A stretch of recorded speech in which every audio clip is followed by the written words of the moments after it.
Red.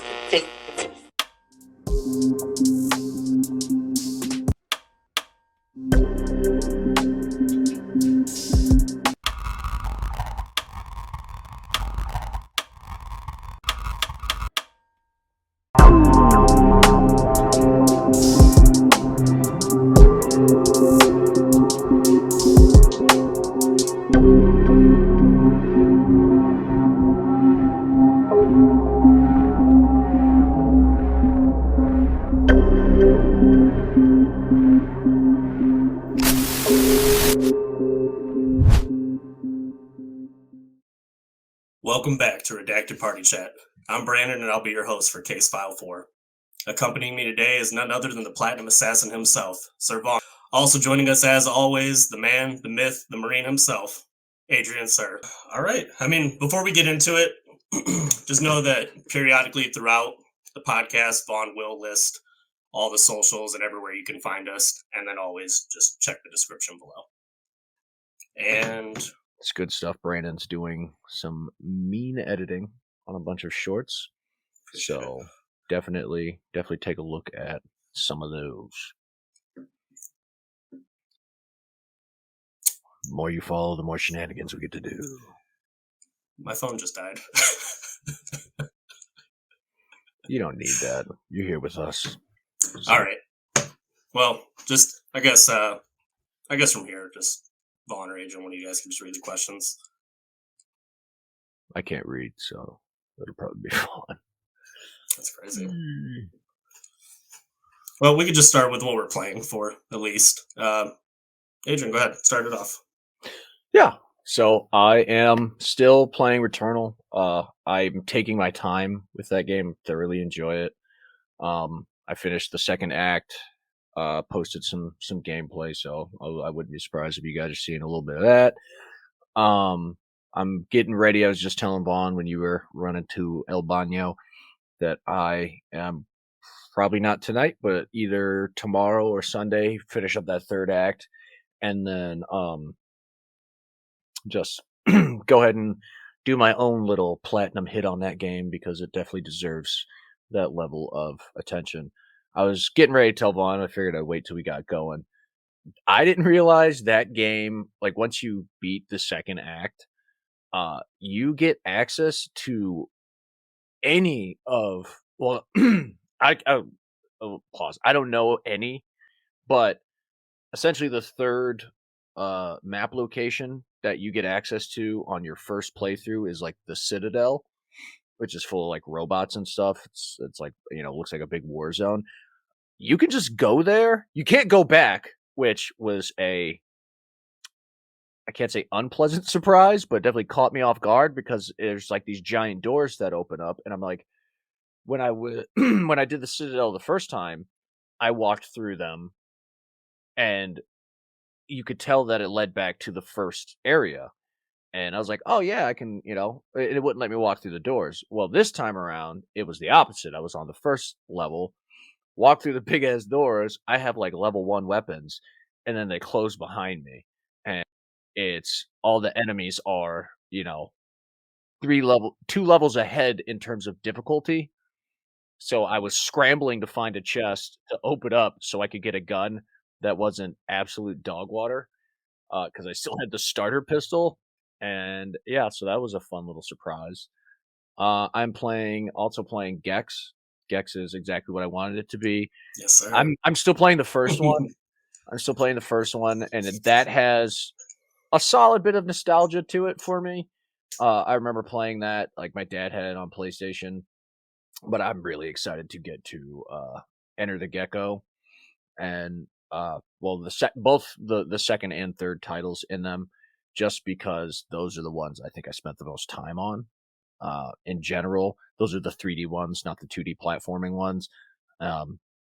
Those games have, in terms of overall nostalgia, I think I spent the most amount of time. So pumped for that. Absolutely phenomenal investment on my part. It was everything I wanted it to be. Nice little palate cleanser game in between trying hard in other games. Speaking of trying hard in other games, Slay the Spire went on sale, and I bought that game. I shouldn't have done that. I love that game. But it is RNG based, and it's a card game, which are two of my greatest weaknesses. And I got fairly, because it used to be free on like the PlayStation catalog, and then it wasn't, and then I found it on sale. Just as how much I love that game, how addicted that game is. I never deleted it. So when I bought it and got like the license or whatever, I just started the game up because I knew for a fact the moment that game went on sale, I was going to buy it again. So, yeah, I've been playing that. I forgot how far I was. I low-key forgot how to play that game. So it's been rough. It's been rough, which is where Gex comes in handy, because there was a lot of anger. There's a lot of rage when I first booted that bad boy up, and it's like, I need to simmer down on this. Just put this down. But then, with the announcement of 2 more entries into the ever-growing Warhammer catalog, I figured I would buy Mechanicus, which is a isometric tactical, almost in the vein of XCOM type of game, where you play as the Mechanicus, such the name, and you're raiding ancient Necron tombs. Obviously, that doesn't mean a whole lot to you, but in terms of Warhammer, probably one of the scariest and most ill-advised things you could ever do in that world. In the world full of demons and actual chaotic deities, the worst thing you could possibly do is fuck with the Egyptian Terminator people and essentially get caught on their lawn. Mr. Anderson. Yeah, pretty much that's what happens. They were, long story short, they were the rightful, essentially, rulers of the galaxy. And then they decided that they would take a long fucking nap. And they are waking up. And you're there when they start waking up. You're there when they don't like that you're doing that. They don't like that you're doing that, and they are big dick swinging around there. So, just having a lot of fun. Just picking up a couple titles just to keep my mind at ease. But that's really all I got going on right now. Nothing Dude, cutting edge. It makes me so happy to hear you playing games again. It makes my heart swell. Yeah. Buying stuff sounds good. Yeah, I needed to. I definitely needed to. Obviously, with work and working on my house, working on other people's houses, and just so much stuff going on, I realized, I'm like, dude, games are, which is kind of why we're doing this. Games are a part of me. They're a part of who I am as an individual. Just everything about them, from every different genre. I think that people appreciate the elements that they do about games, and I think whatever elements those are, I'm happy for them. But for certain people like myself, they are just a core part of me as an individual, and just like going to the gym. It's like if I don't do it the way I should be doing it, which is frequently, my body and mind react. They're like, hey, what are we doing? Equilibrium's out. Yeah. They're like, we're not, this isn't what, we're supposed to be, conquering worlds, saving the day, ruining the day, whatever it may be. We're supposed to be an active participant in this. And you are, you're letting everybody down. So I figured I got to jump back on that horse and just start doing my thing. So. Yes, sir. How about you, Vaughn? I did it. I finally got the Battlefield 6 Platinum. Jesus. I witnessed the last little bit of it. It was chaotic, brutal, stupid, and I hate it. Running around, just. So, if people don't remember, The last trophy I had was reviving almost 2,000 people as the support class. And to do that, you have to have the defibrillator, or you just hit square on revive, and it injects them with some adrenaline. 2,000 is a lot of people. A lot. And if you weren't doing what I was doing, which was literally not killing anybody, and then just running around like a psychopath and reviving people. And you could get probably 30 to 60 revives per match. Damn. But you also saw other people doing the same thing. So you were fighting against other supports to revive people. So you just see maniacs running across the battlefield, just this toxic altruism. It's bad. It was bad. Let me help you. No, let me help you. Yeah, like just because they added the slide to Battlefield as well, you just saw people like Call of Duty sliding on the ground trying to get to the person before you. So that was miserable. But I got it because I hate myself. And now I'm free to hate myself in Silent Hill. I just got the Battlefield Platinum a day or two ago, so I haven't had the will to invest in Silent Hill again, so I've just been playing a little bit of Katamari and trying to recover from being the opposite of death. That's it for me. I feel you on a spiritual level. I'm literally in post-platinum partum right now with Arkham City. It's platinum. I don't want to talk about it again. I love it.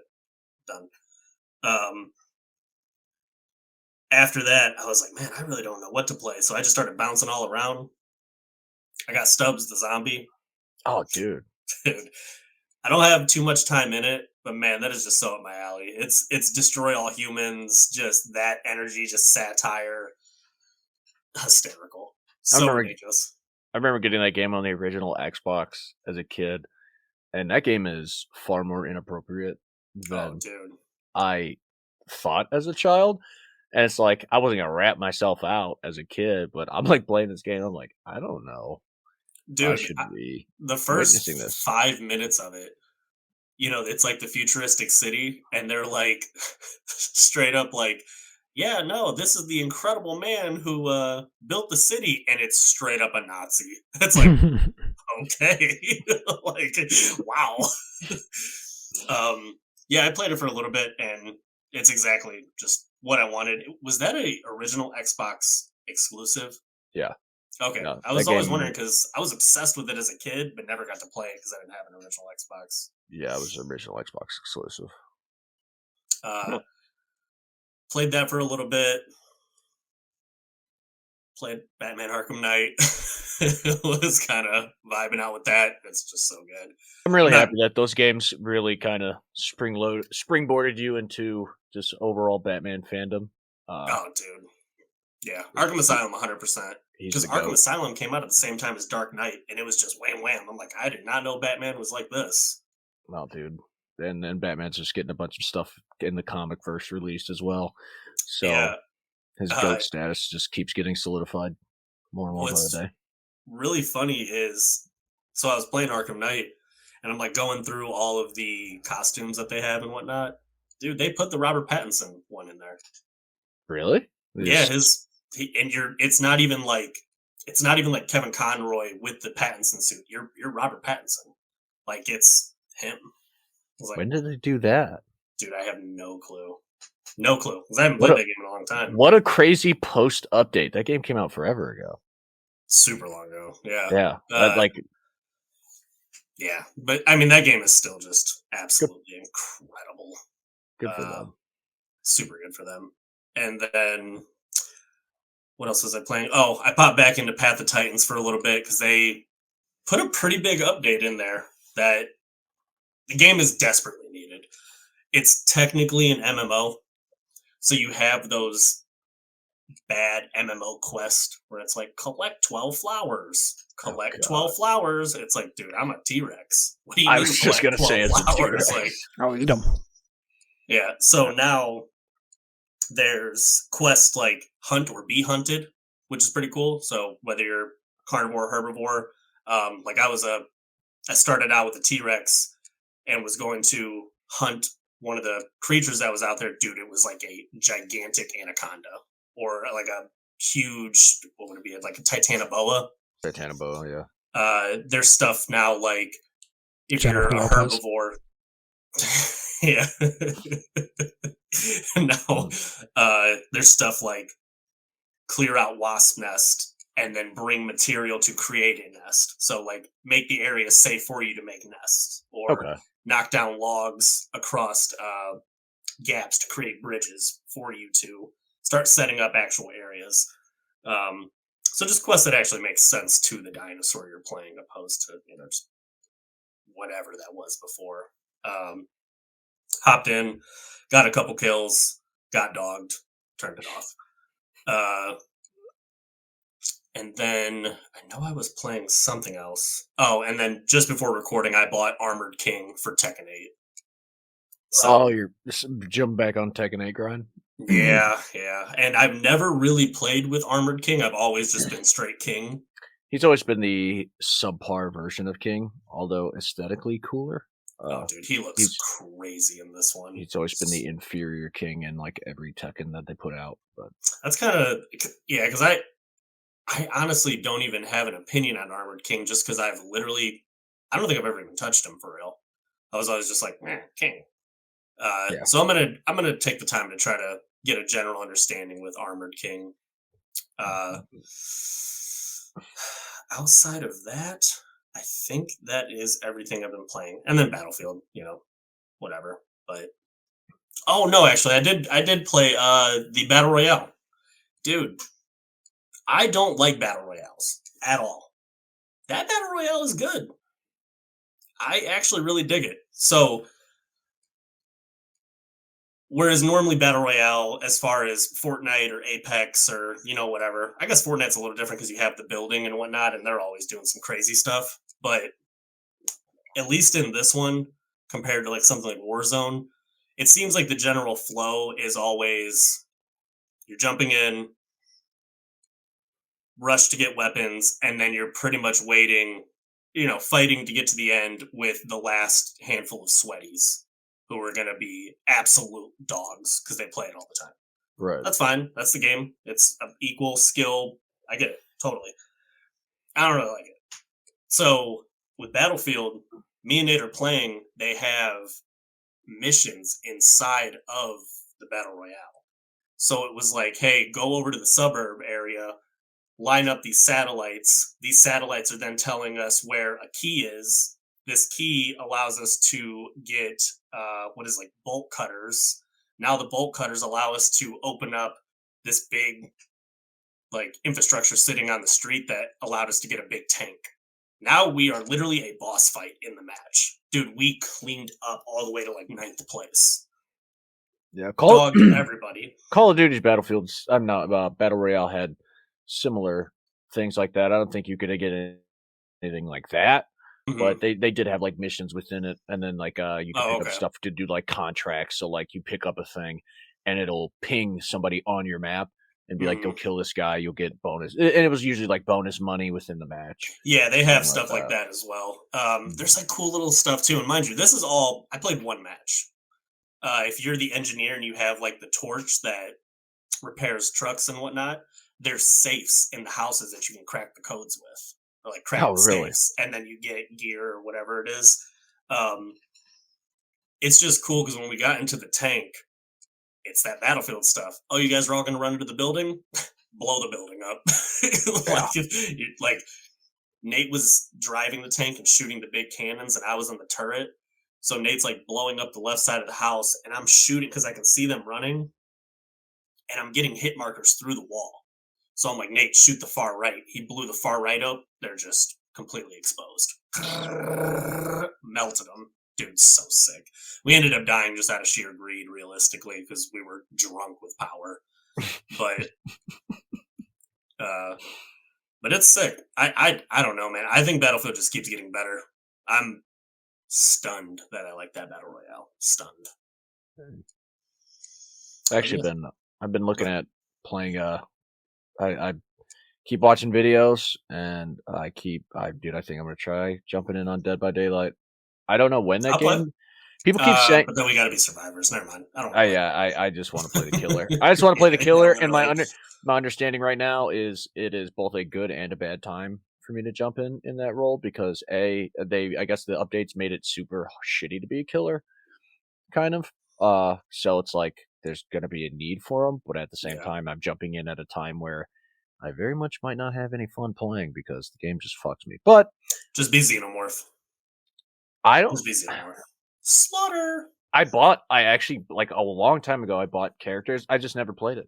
I bought characters. I'm like, I'm gonna do this. I'm gonna do this. I'm gonna do this, and then I just never did. So, yeah, I think I'm gonna give that a shot. Just a little something, some multiplayer action because most of the games I'm playing just not multiplayer anything. So, right, dude, they it's so annoying. I hate when games do this, and Dead by Daylight is very guilty of it. They'll drop this game mode where it'll be, I think, like 8 survivors and 2 killers. Yep. And then they'll take it away. It's like, dude, just make that. It's an event. It's an event. Yeah, games. It's like it's like 52 years old. It's like Fortnite. Fortnite drops no build, and like when me and Stretch played no build, I like playing Fortnite when it's no build, but I can't get jiggy with the building shit. Not that I just don't want to do it. That's not what I. Oh no, yeah, not at all, dude. I watched my brother. I'm just not interested. I'm just not interested in that whole dynamic. It's like if I can do, and I guess there is skill in the building aspect of it, but I came here to test my accuracy and reflexes and tactical acumen. I did not come here to fucking watch you build the Tower of Babel in 0.2 seconds and then proceed to snipe me from on top of it. I would watch my brother, no exaggeration, run in a circle. He's building a building around you. Yeah. And opening windows to shoot you and building them while going up. It's like, there is no scenario I will ever play this game. Ever. No. That's shout out to Hunt Showdown. They put out, it was an event where it was a game mode. Instead of having the whole map, you would spawn in, the bounty is right here. Everybody's right on the outskirts of that, and it's right to the action. Oh, we played it a few times. Yeah, super fun. And it was originally a weekend only thing. They ended up just making it a game mode. It's like, right, that's awesome. Where it's straight to the action. Yeah, stuff like the build, the no build stuff. It's like I get exactly what you're saying though. It's like, why don't you just leave this as a game mode? It's not like you don't have the player base for it. And if anything, it would invigorate the player base. It would draw in people that want to play. We would be playing it right now. Right. It would straight up because I'm not being a survivor. No, I don't have any interest. Like even all the videos I watch, it's like, well, yeah, these survivors are salty at my xenomorph, blah blah blah. Then it's like, me and these survivors beat XYZ, and it's like, I don't want to watch this. I don't care. I don't care about survivor gameplay. I don't want to watch you repair generators. It's just not fun. Like, the killer has all the powers, so you want to have that feeling of being a xenomorph and going underground, or a demogorgon, like going through a portal and stuff like that. So, yeah, I wonder if it's a resource thing where it's taking up more server space because you have so many characters using a server at one time, and right. They're never going to tell us, but it's interesting to theorize why. Yeah, and it's like, I guess my fear more than I'm not gonna play while that game is still active is that I'm gonna start to play and get really into it, and then they're like, all right, we're doing Dead by Daylight 2, which I think that was something that I would like to bring up at a later date, as it's a games as a service type of topic. But the creator said they're never doing a Dead by Daylight 2. Oh, did they? Yeah. I don't know if they said it, but I thought that was people that said Overwatch said Overwatch was just going to be Overwatch and they were going to keep updating it, and then they did Overwatch 2, which effectively killed Overwatch.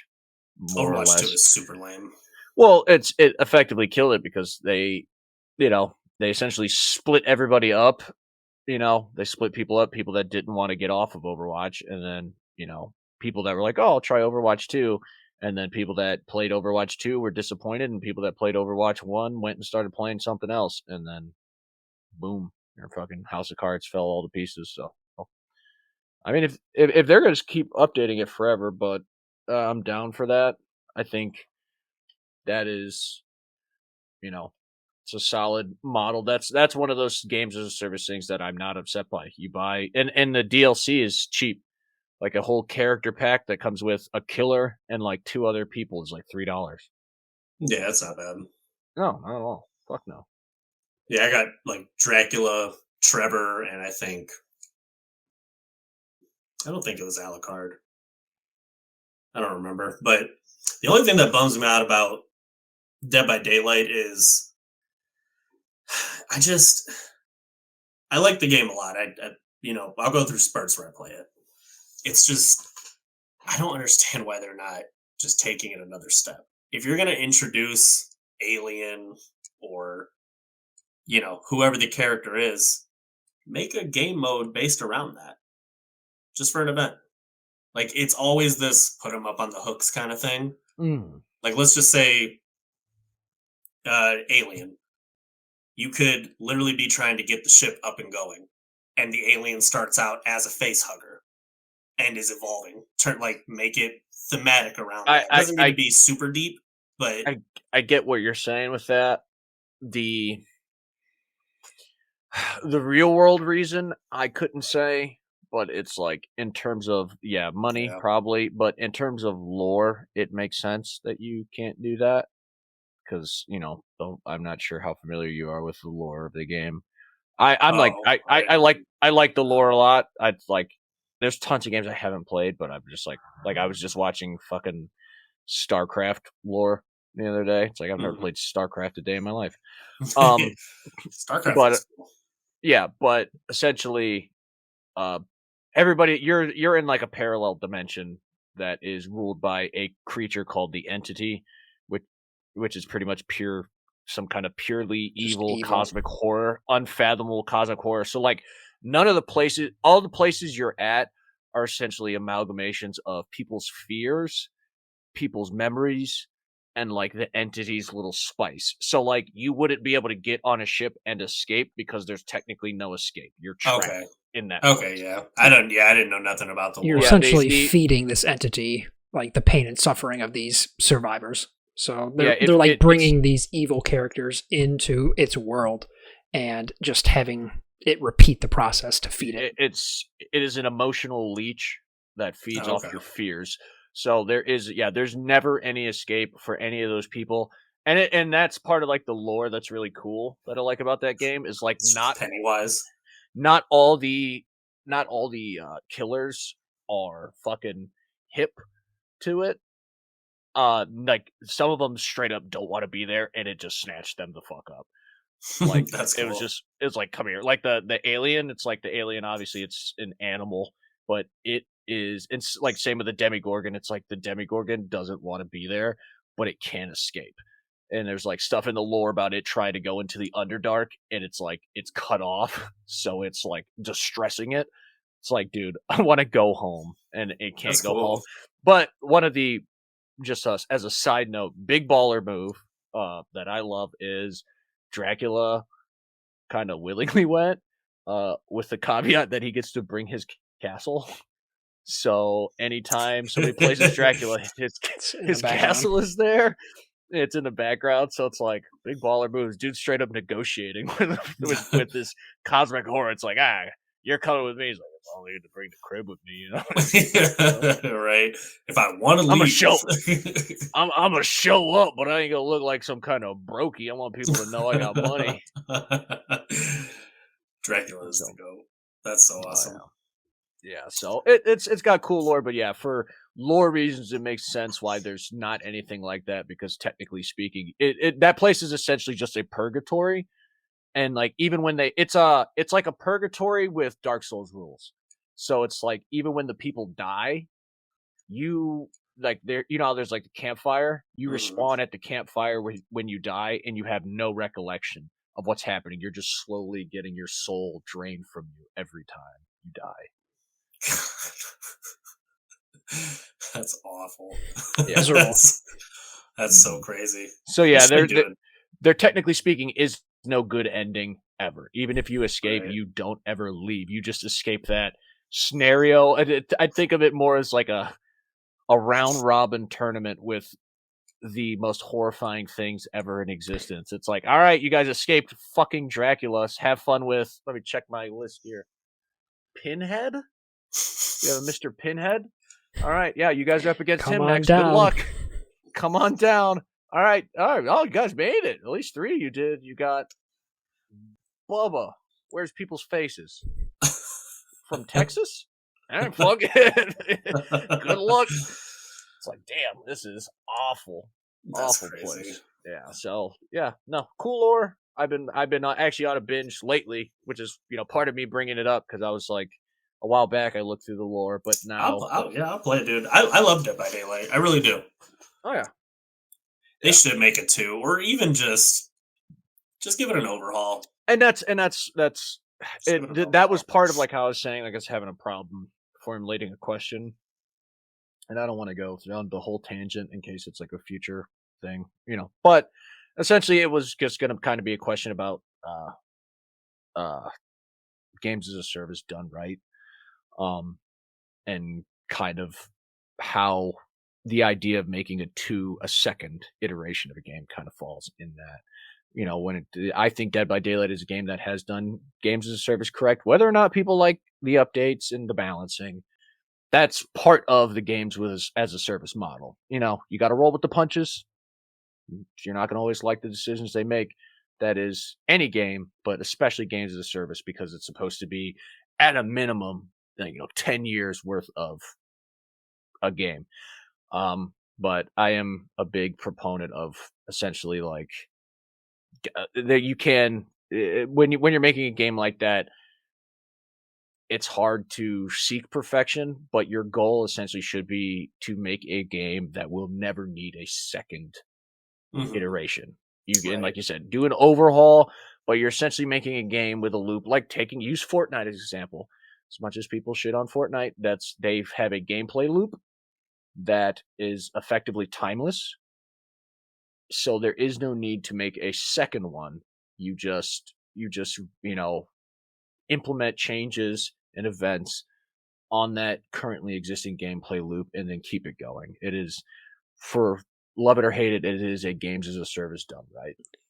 And the thing that's happening now with these live service games are they're just updating the engine. Like Fortnite went through it where they went to Unreal Engine 5, and then I think Dead by Daylight also upgraded their engine not too long ago. So that's kind of how they're keeping it current, fresh, as opposed to new content. You have to update the core to it too. So I think scalability comes into play with that. That's why some games just die out, because A, popularity, but B, the tech's just not keeping up with the times. Yeah. All right. Well, welcome back to Redacted Party Chat, where I am not the host anymore. Because my phone died. Someone's phone died, so...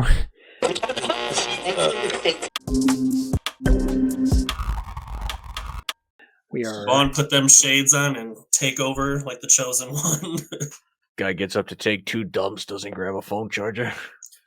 Dude, as he kicked in the door, like I don't even know, man. Dad. Oh my God. Father, I need assistance. Oh, Jesus. Vaughn. And hold it up to the face and fucking can't see shit. Ultimate killing machine, but can't read. Okay. Topic 1. How prepared are you for the industry/culture to fundamentally change in a post-GTA 6 world? How do you foresee this playing out? And a little tidbit of information, as we record, they did just delay GTA 6 to, what is it, fourth quarter 2026? Yeah, September. November. Oh, was it November? Oh, was it September? Is Thought it was like the middle of November, I believe. Okay. Yeah. Yeah. This was your topic, Brandon. Yeah. So yeah, I I can start. So weirdly enough, I was gonna put this question because this question kind of ties in with the other question, the AA, AAA. But I don't know, man. I don't really like GTA. I don't hate it, but GTA 4 is probably my favorite one. Probably because it's the least obnoxious. But as far as the cultural relevance of it, nothing has cultural relevance like Grand Theft Auto. And I see it from a few different perspectives, and I hope I am wrong about every single one of them. I hope I am deeply wrong. From a mainstream, outside of gaming standpoint, this game is going to affect the culture in ways that are going to be obnoxious and cringy. And it's going to suck. I really, really think it is. And I hope that people do not give all the old-timer politicians another excuse to be like, it's video games' fault, even though they lose that fight every single time. Oh, they've been losing every time. Since the 90s. It's just things are stranger now than they were in 2013, and people are more active, I guess you could say. But that stuff aside, on the industry level, I really hope that they can kind of see past the, like, oh my god, the horse's balls shrink when it's cold kind of thing. Because I love Red Dead Redemption. 1 and 2, absolutely adore them. But I'm also not going to sit here and pretend like I care about horse balls shrinking. Like, how about you make it play better? Just throwing that out there. I don't really care. So I'm hoping that this doesn't, like, brainwash the entire industry. It probably will. Where they're just like, it's the greatest thing ever. Did you see the peach fuzz on his face? It's like, okay. Yeah, I just hope they have a more critical eye on it. And then there's the financial side of it. That game is going to make more money than anybody can comprehend. And GTA 5 fundamentally changed the entire industry with how microtransactions are done. And it wouldn't surprise me if they have some new kind of thing up their sleeve that is a new way to do things. And this is why I was saying it kind of ties into the other question, is my worry is that Grand Theft Auto is about to ruin everything that is good right now with AA and AAA games, I guess. I feel like things were bad, popped, and are in a pretty good place right now.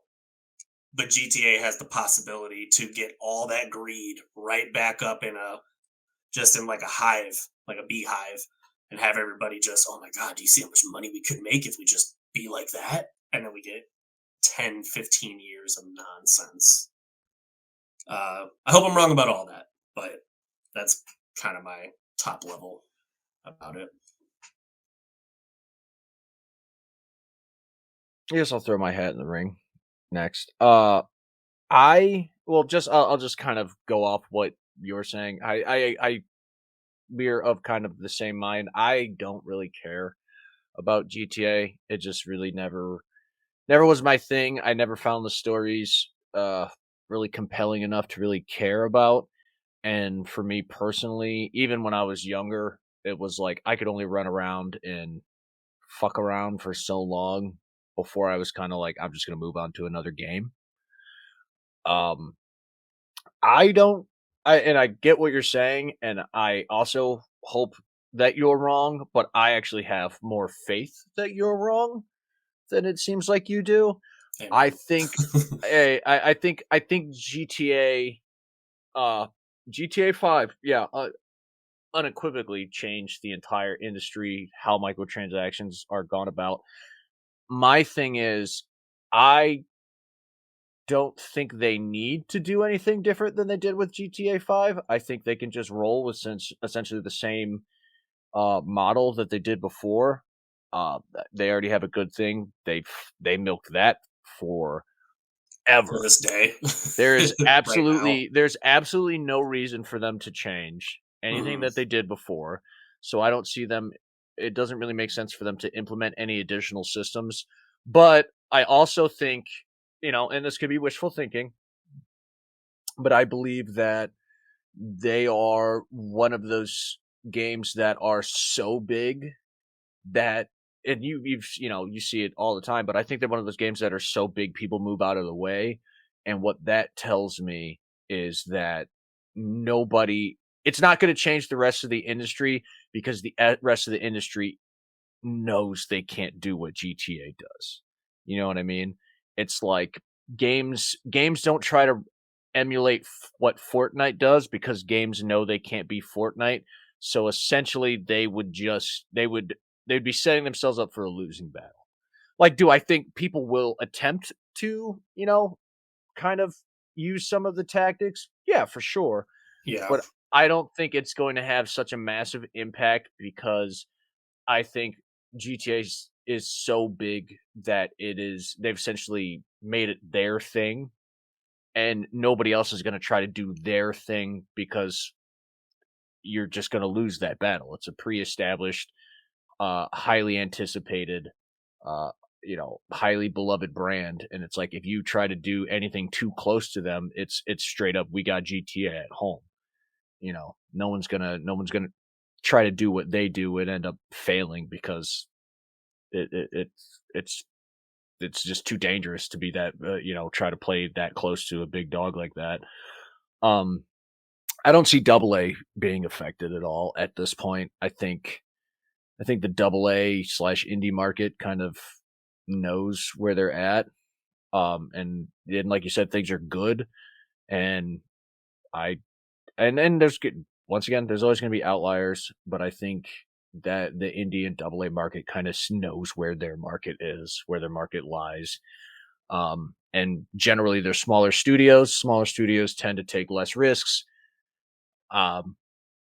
So I don't see them trying to hop on a train that could lead to their imminent demise. Like I said, could all be wishful thinking. But I think just the sheer size of GTA serves as kind of a deterrent from trying to follow in its footsteps. Let me just clear up a little bit, because I kind of misspoke. Not necessarily that they're going to do a whole new thing. I think that they kind of stumbled across gold with GTA 5.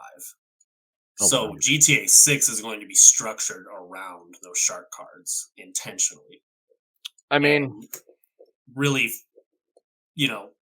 structured around the whole, a whole roleplay community has come up over, GTA, and it's basically Ready Player One. People live in that. But you go ahead. Just real quick. And then, as far as, I do think people would try to emulate, because people try to emulate Fortnite with goofy skins and battle passes.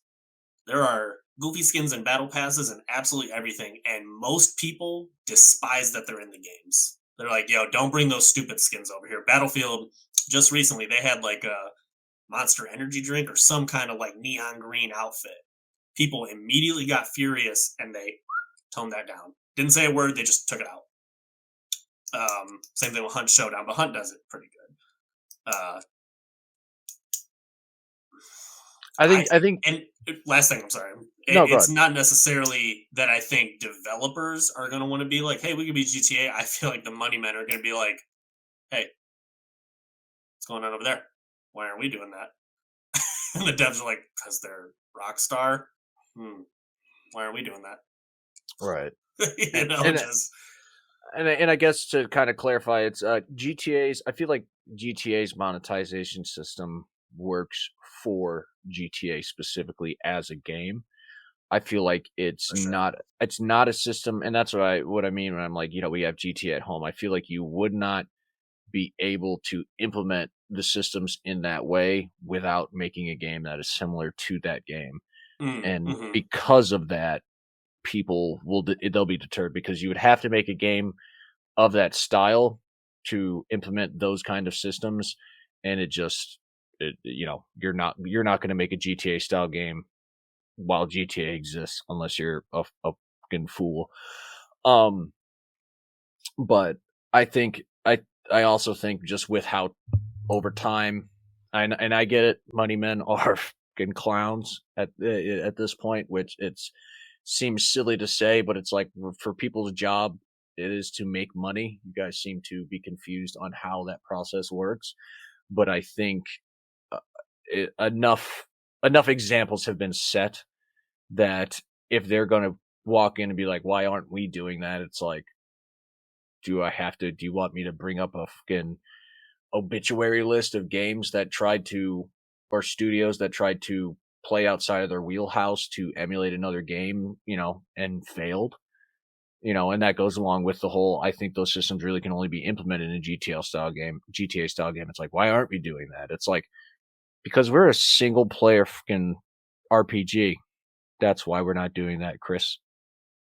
We're not built for that. This is not that style of game. So if you want to do that, we can happily go under. That's fine with me, but we're not making that game. So that's why we can't do that, because it works for that and really that alone.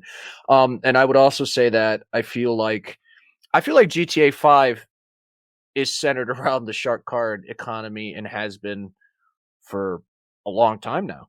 Oh, yeah, definitely.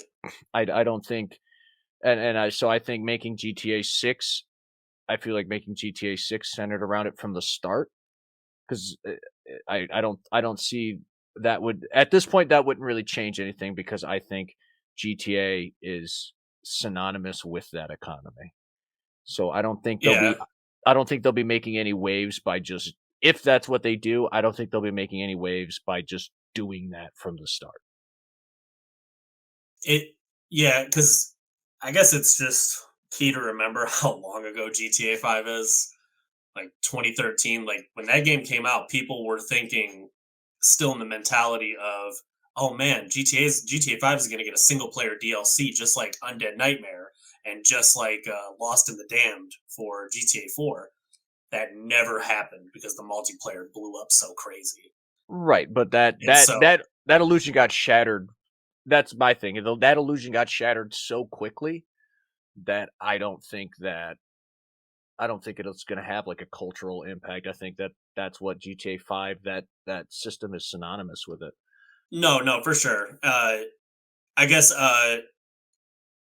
it's more so what I'm meaning is the way that they stumbled upon it, and then it evolved into what we just know it as now.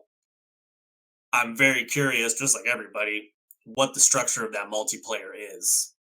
In that it's like, okay, now you're really designed around role playing to a true degree, and now there's more than likely going to be shark card categories for all of this stuff out the gate in a way that we've probably never seen before, because there's not going to be anything like GTA 6. It's going to be probably the Ready Player One for real.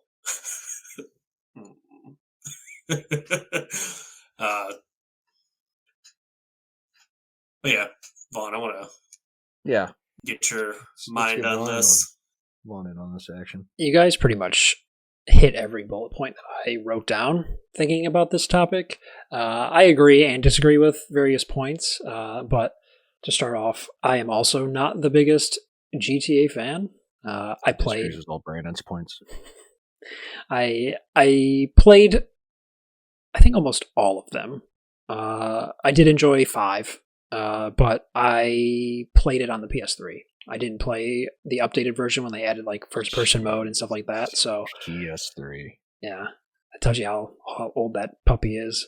But Jesus Christ, with the 12-minute loading screens, it was insane.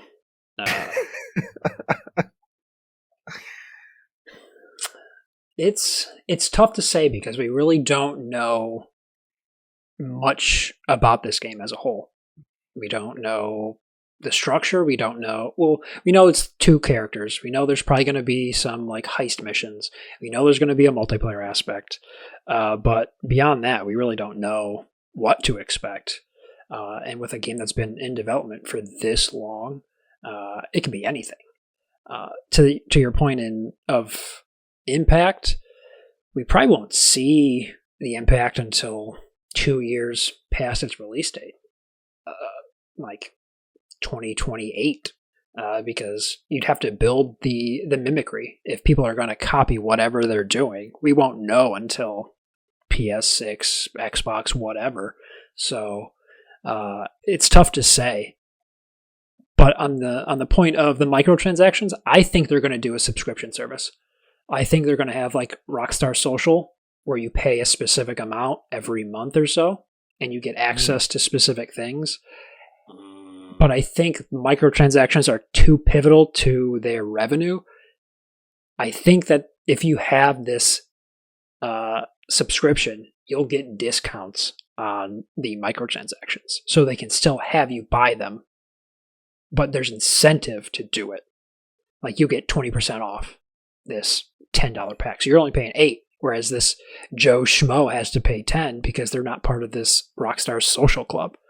I think that's what's going to change with their revenue stream, because and then turn around and allow you to fucking allow you to pay for your subscription with the shark card. Yeah. So it just keeps you in a cycle. You buy discount, shark card bucks because you're part of social, so you could stay on social, so you can get more discount shark card bucks. Yeah, because subscriptions are the way to go nowadays. So I think that would be the different aspect of the multiplayer. Not to say that they won't do like some sort of crazy like 8-player heist mode or something like that, but I think in terms of sheer just greed, there's going to be a subscription to it because it's too profitable. And yeah, that's kind of what I'm getting at as well. Is it's maybe not fundamentally different, but it is going to be something that everybody's going to go, "Ooh, you didn't think about it that way." But it's something only Rockstar can really do because they are Rockstar. I also don't think it'll affect. I don't think it'll affect the gaming culture in the sense of the AAA and B tier games, because look at how long it took to develop this game. Like, assuming that everything goes perfectly and it's not catastrophic like Cyberpunk or anything like that. Like it's relatively fine when it launches. I think publishers and developers are like, we just can't build a game for that long. It's too risky. So I think they'll stick with the status quo. There will be some big names that take GTA 6 as a Bible and try to replicate whatever they're doing, whether it's grandiose or not. But to what extent, it's hard to say. Engineer what they're doing. They might. Vaughn's right. Well, as you say, you're right. We don't know what they're doing, and yeah, and I guess to almost counter my own point, people will try to reverse engineer what they're doing to some extent. So I guess, and especially with you bringing up like the whole making their own subscription thing, part of that, and this goes exactly what you guys are saying and what I was saying before, with it's like they're so big, it's like, because people have tried a subscription service within a subscription service before, essentially because you're paying for the whatever online, Xbox Live, whatever, PlayStation, and it's like people got really pissed off before about people having a subscription service in a subscription service. With a game, Rockstar would be one of the only people that can pull this off, because whether we like it / agree with it or not, they did give people enough value that would almost justify that, and they built a culture, like a whole, like you said, the role playing and the whole subculture. It's like, yeah, it would make sense for them to do it because people are actually getting that level of value out of it, the people that play it. But it's, I don't think, looking at honestly what they've been kind of doing this whole time, the reason I don't really feel that they're going to have much of an impact is looking at where they've been a juggernaut by themselves. And just to kind of go with what Vaughn's saying, it's like dude, they're running their own race. There is nobody else. It's like this whole time, the gaming industry since 2013 has been evolving, changing, having its ups and its downs and its major upheavals and shifts.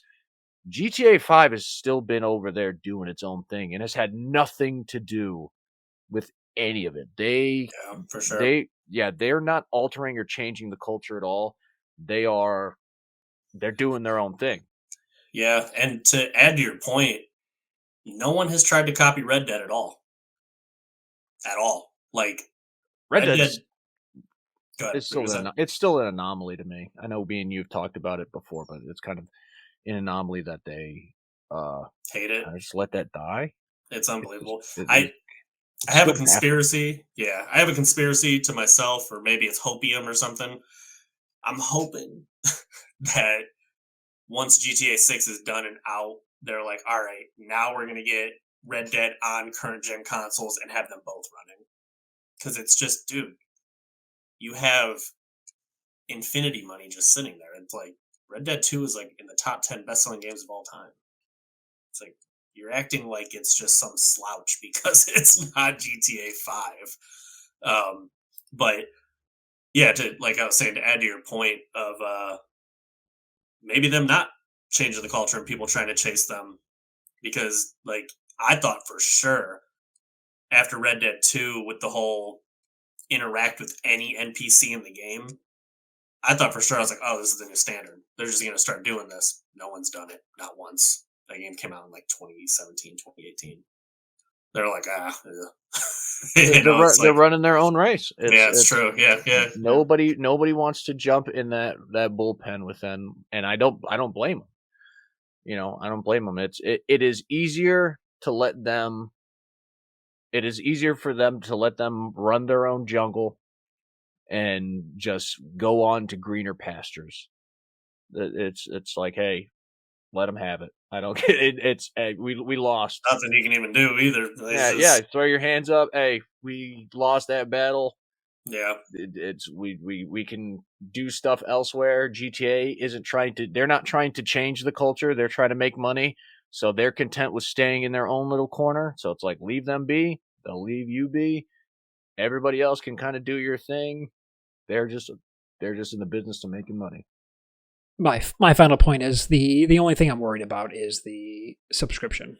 And this is based on if they actually do that. Like, if they do that, it's guaranteed, like, revenue for them. And then other companies are going to be like, well, we can just throw out a subscription service and offer skins or whatever at a discount. And then that could fundamentally change in the same way like EA did with battle passes and stuff like that.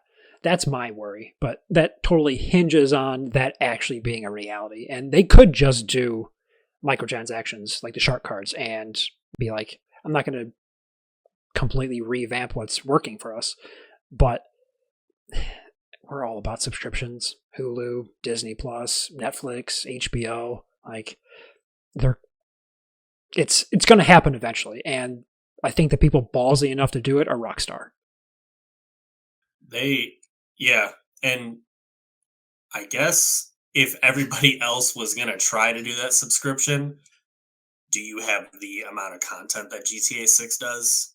That's what it's going to really come down to. Because, like, there's one thing we can say, whether it's for us or not, we know that game is going to be something incredible. Like, I'm not a GTA person, but I'm not also going to be just a blind hater. I'm at a point where I kind of hope that subscription thing comes out, and I guess it sounds weird, but I would almost rather that come out and then there be, because I have, as much as I accept the harsh realities of our consumer driven world, I kind of hope that I'm very aware that we will stand up when shit goes too far a lot of times. And I would kind of hope that they would do that just so other companies that have, like EA, who have lost a lot of goodwill, will try to do it so the last of their goodwill can be used up, so they can be made an example of. And essentially I would like them to do it so we can draw that line in the sand. So it's like, don't do this unless you're Rockstar. Yeah, Don't do this. I can see. I agree. I can see Rockstar doing it, and realistically, Rockstar can do it. But it would almost come off to me as remember when games had multiplayer codes, and people were like, "Yeah, no, you're out of your mind. You think I'm?" And you're gonna force bad multiplayers in it on top of it? No, you're out of your mind. Because my thing is, it takes a while for, like, after something is established as not okay or okay, it takes a while for those changes to actually be seen. Just like Vaughn was saying, where it's like, you're not going to see people implementing any of the cultural shifts that this game brings until after the game releases, a couple years. And it's like, I would very much like to see, like, that line in the sand be drawn, and then that way we can see how the industry shifts based upon, as toxic as it sounds, negative feedback. Negative feedback from players has proven to be better for the industry and better for the consumer than positive feedback, because positive feedback is, giving them money, and, well, that's the only positive feedback they care about. So it's like, positive feedback more or less has kind of fueled the battle pass systems, has fueled all these, the emergence of everybody trying to do games as a service, has really just fed into kind of the greed of the industry and companies trying to over monetize. And it wasn't until they received negative feedback where games started to scale down. Games started to add more content for, more value for what you're actually paying for. They didn't start to immediately throw out, obviously everybody says there's going to be season passes and stuff, but games were offering more upfront. It wasn't just, hey, here's the base game, it ain't shit, and you're not going to get anything unless you get a season pass. It's, here's a solid amount of content, and if you want, here's a season pass, here's some stuff. I mean, that was like, negative feedback is what made it so that games and companies started pretty much making all their season pass and content like that contain mostly cosmetics and not gameplay changing stuff. Because if you remember, when all that stuff started initially dropping, a lot of games were being labeled as play to win. I still remember when, what was it? Which, I forget which Call of Duty. I want to say it's like Black Ops 3 or whatever, with like the Honey Badger and shit like that.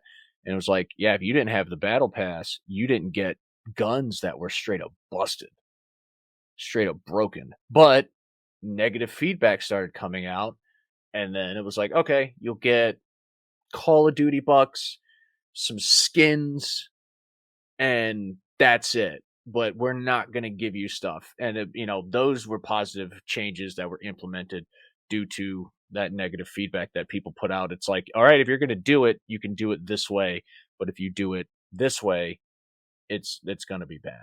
It's so funny how they'll just create a mess for themselves, and it's just, you didn't have to do that at all. Well, they're just, and I hate them for it, but yeah, it's like, you deserve all the failure. They're trying to make money. That is, at the end of the day, our thing is the art of it, the love of the game, the appreciation for the work and passion, and the culture as a whole. Their thing's making money. Yeah, I totally get that. It's just like, even in a situation like that, those people are not stupid. No. They know the backlash is going to be crazy. They're hoping that people will just ignore it, but they're basically saying, like, let's get this quick change for 3 weeks. And then the problem is, though, it's like Black Ops 7. I do want to know, are the sales figures out for Black Ops 7 right now? I wonder. I haven't heard. I also am not in that community, so I don't know, but it seems to be radio silent on Call of Duty this year. I don't think anybody cares. Oh, Battlefield shit all over them, and then everybody was already sick of everything that they were doing already. I saw a gun skin. I'm not exaggerating.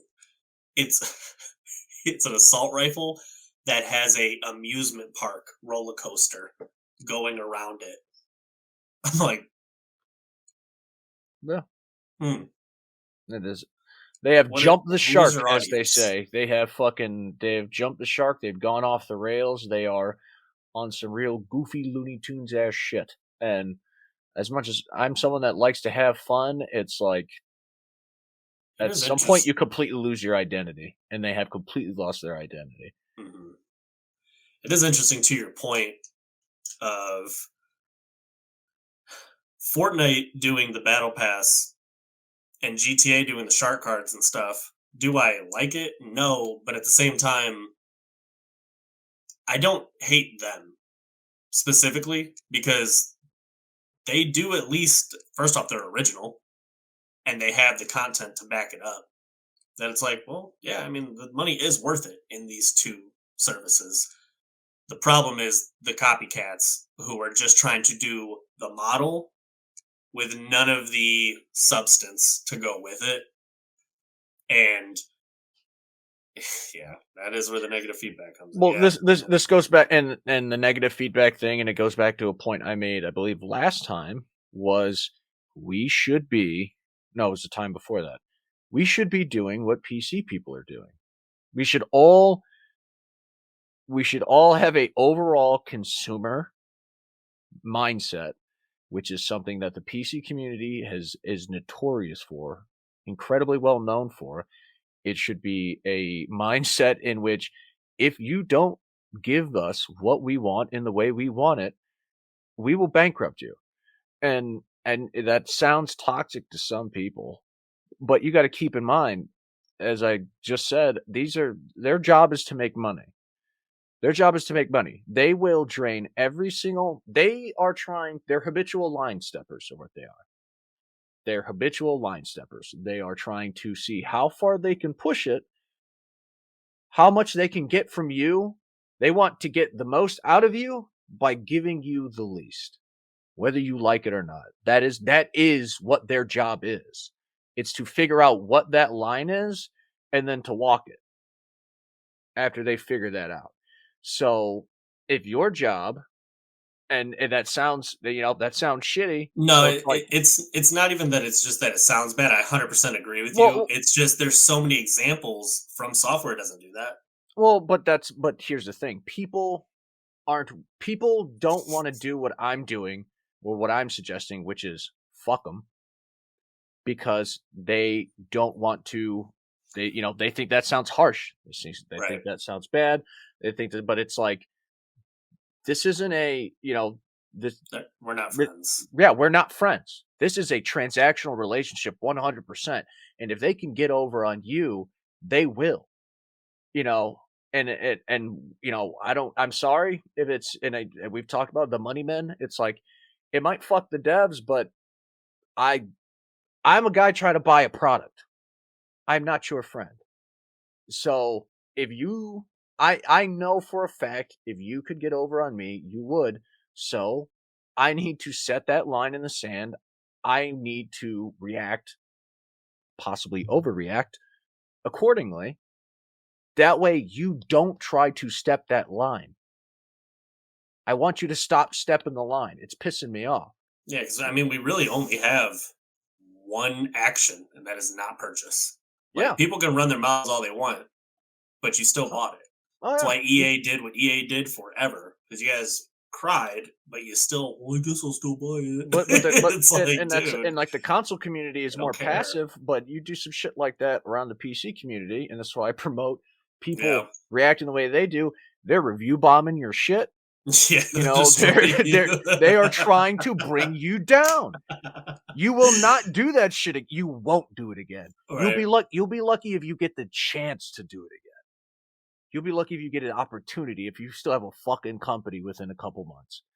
And you want to know what happens? People don't fuck with them. People don't do that shit with them. And I understand that these games are on PC and shit like that, but it's like, this goes to with the whole, like, they're playing in their own court. PC, most of the PC community doesn't care, because the people that participate and interact with these games know what they're getting into, and they do so willingly. They're not stepping on and those companies aren't stepping on the toes of the average player. They're not trying to implement widespread overarching monetization models that are going to fuck everybody. they'll fuck the shit out of the people in their community. And they'll slather them up with butter and smack them cheeks. That's fine. Do that. Fine. They came to that kind of party. They signed the waivers. They came to play. Cool. But you're not going to do it. Know that if you step outside of that fence, if you step that line, it's your ass. They make that very clear. But console communities seem, they've always been much more passive. More, I guess it is what it is. Which, I'd rather somebody have an is what it is than be a mindless consumer. But if people want change, they got to go on the offensive. Simple as that. You have to, those people that decide that they're going to push the envelope, especially the people, that don't have anything to offer, that are just trying to make a quick cash grab and treating you like a dumbass. It's like, keep that energy. And keep that energy when you either get everything refunded, and I think that's a part of like the console community that I think it's something that we don't have, that a weapon that PC has, where it's the refund option. Console doesn't really have that option, so that takes a lot of consumer power away from us. Whereas you fuck around on Steam, and you'll be getting a lot of those codes right back to you. You can have them. Whereas, you buy on console, you're locked in. So. Yeah, for sure. All right, welcome back to Redacted Party Chat, where I am not the host. On.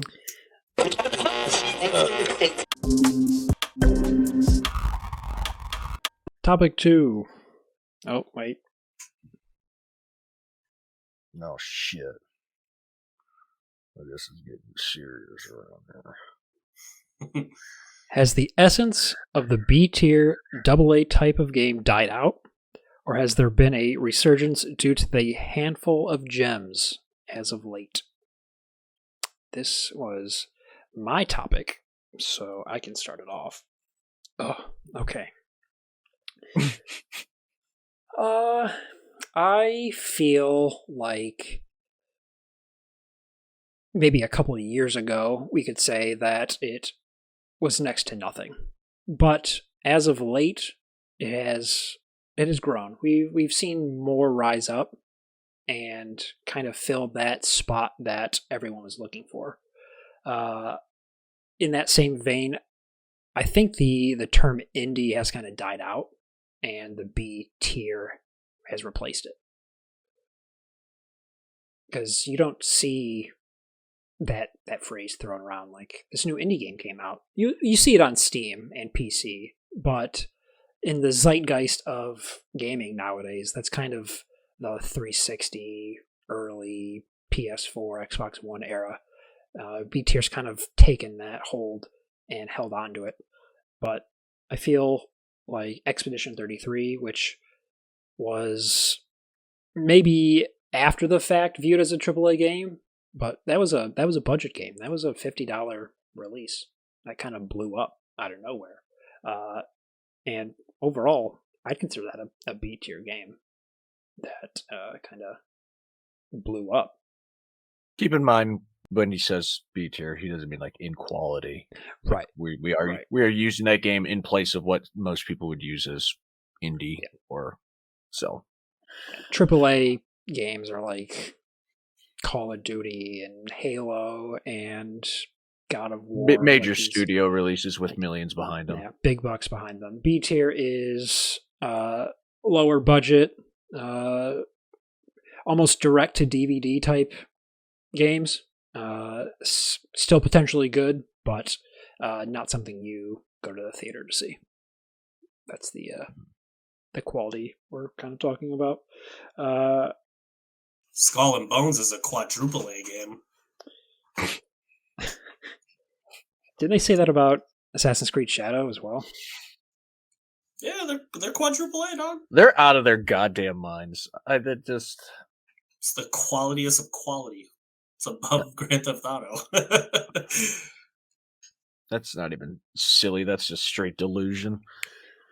But I think that the way costs of games are going and the number of layoffs that we're seeing nowadays, I think we're going to see more B-tier games rise up to fill the spots where AAA used to be, just because that money's not where it needs to be now, and the people aren't out there making it like it used to be. So we're going to see these smaller teams making passion projects, and you'll have some publishers backing them, but I think they're still going to be at that B tier, AA quality.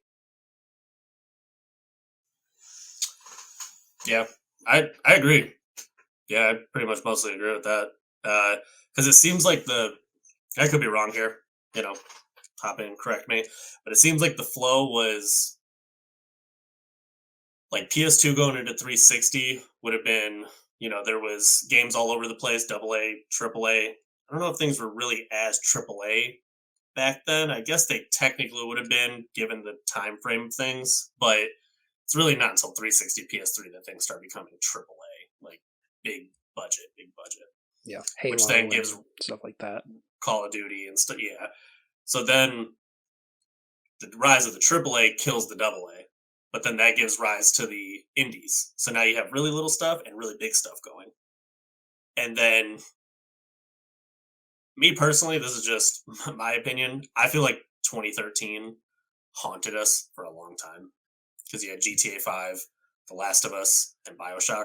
And in some capacity or another, the industry was chasing those three in some way or another.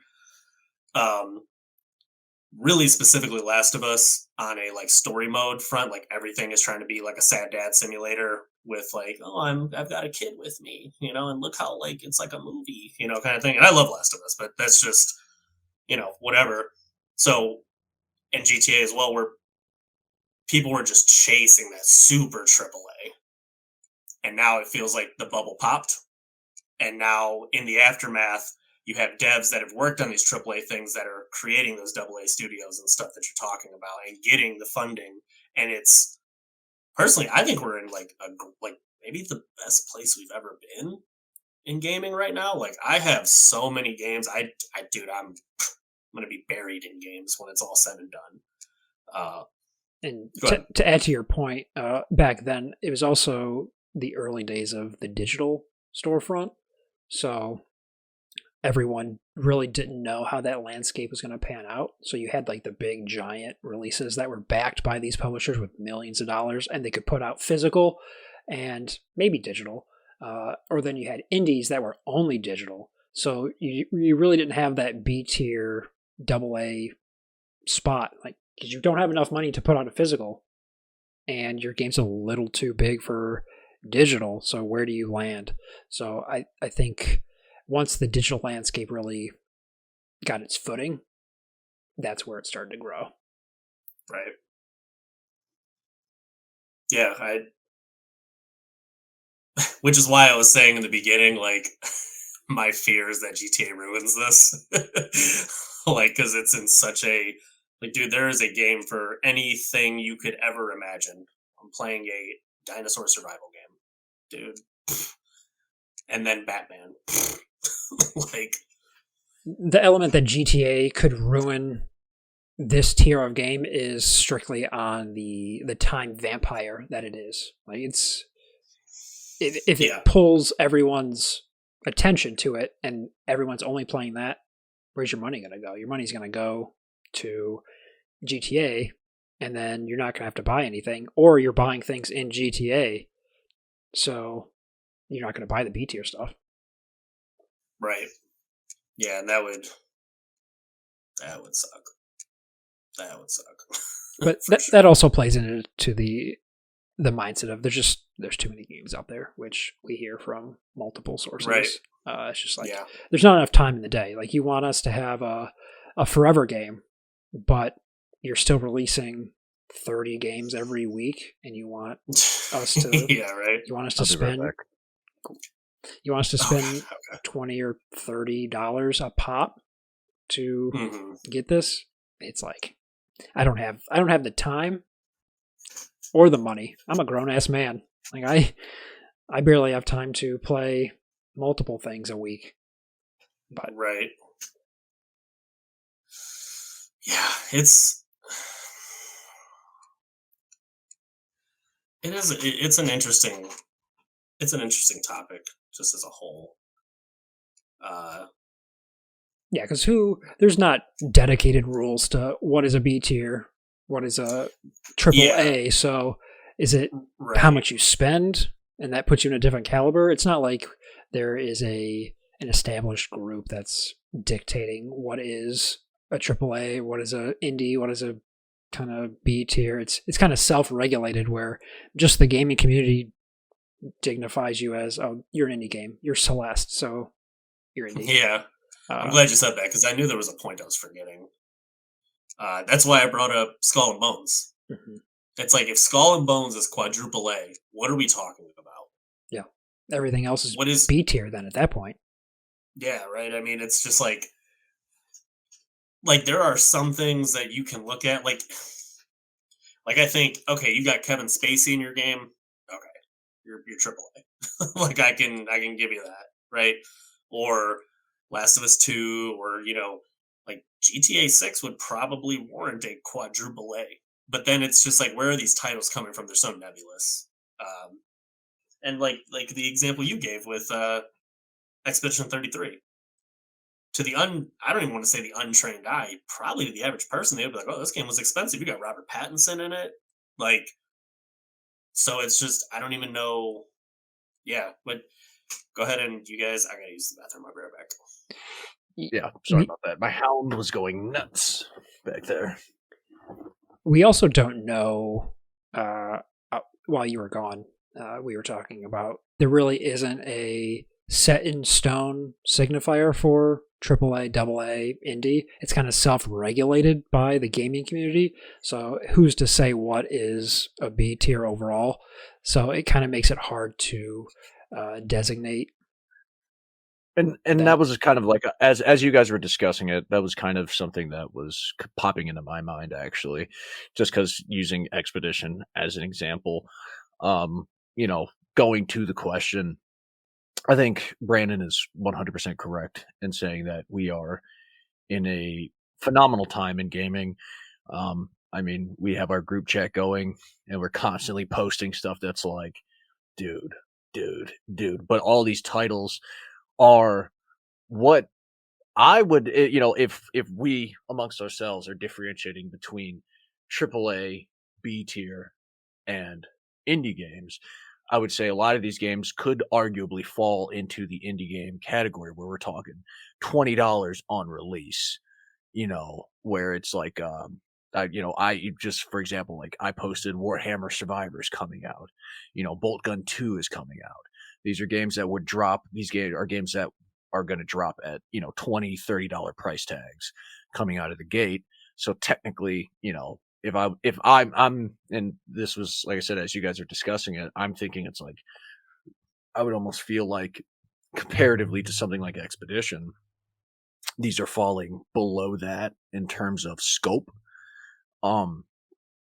But I think we are seeing a phenomenal, massive resurgence in, I think, the faith of smaller developers in the community's support.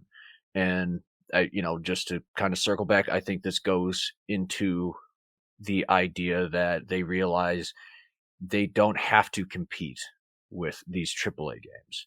They don't have to fight with them.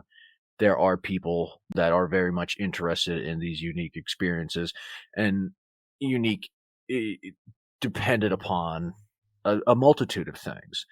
For example, a lot of the games that we seem to enjoy as a group are, Metroidvania-esque games. So you could say that they're very similar in that aspect, but the things in terms of, the talking points from last time, where it's like, what things that we take great interest in, it's like the art direction of a game, the overall theme of a game, the overall mood of a game. All that stuff makes that game very unique in itself.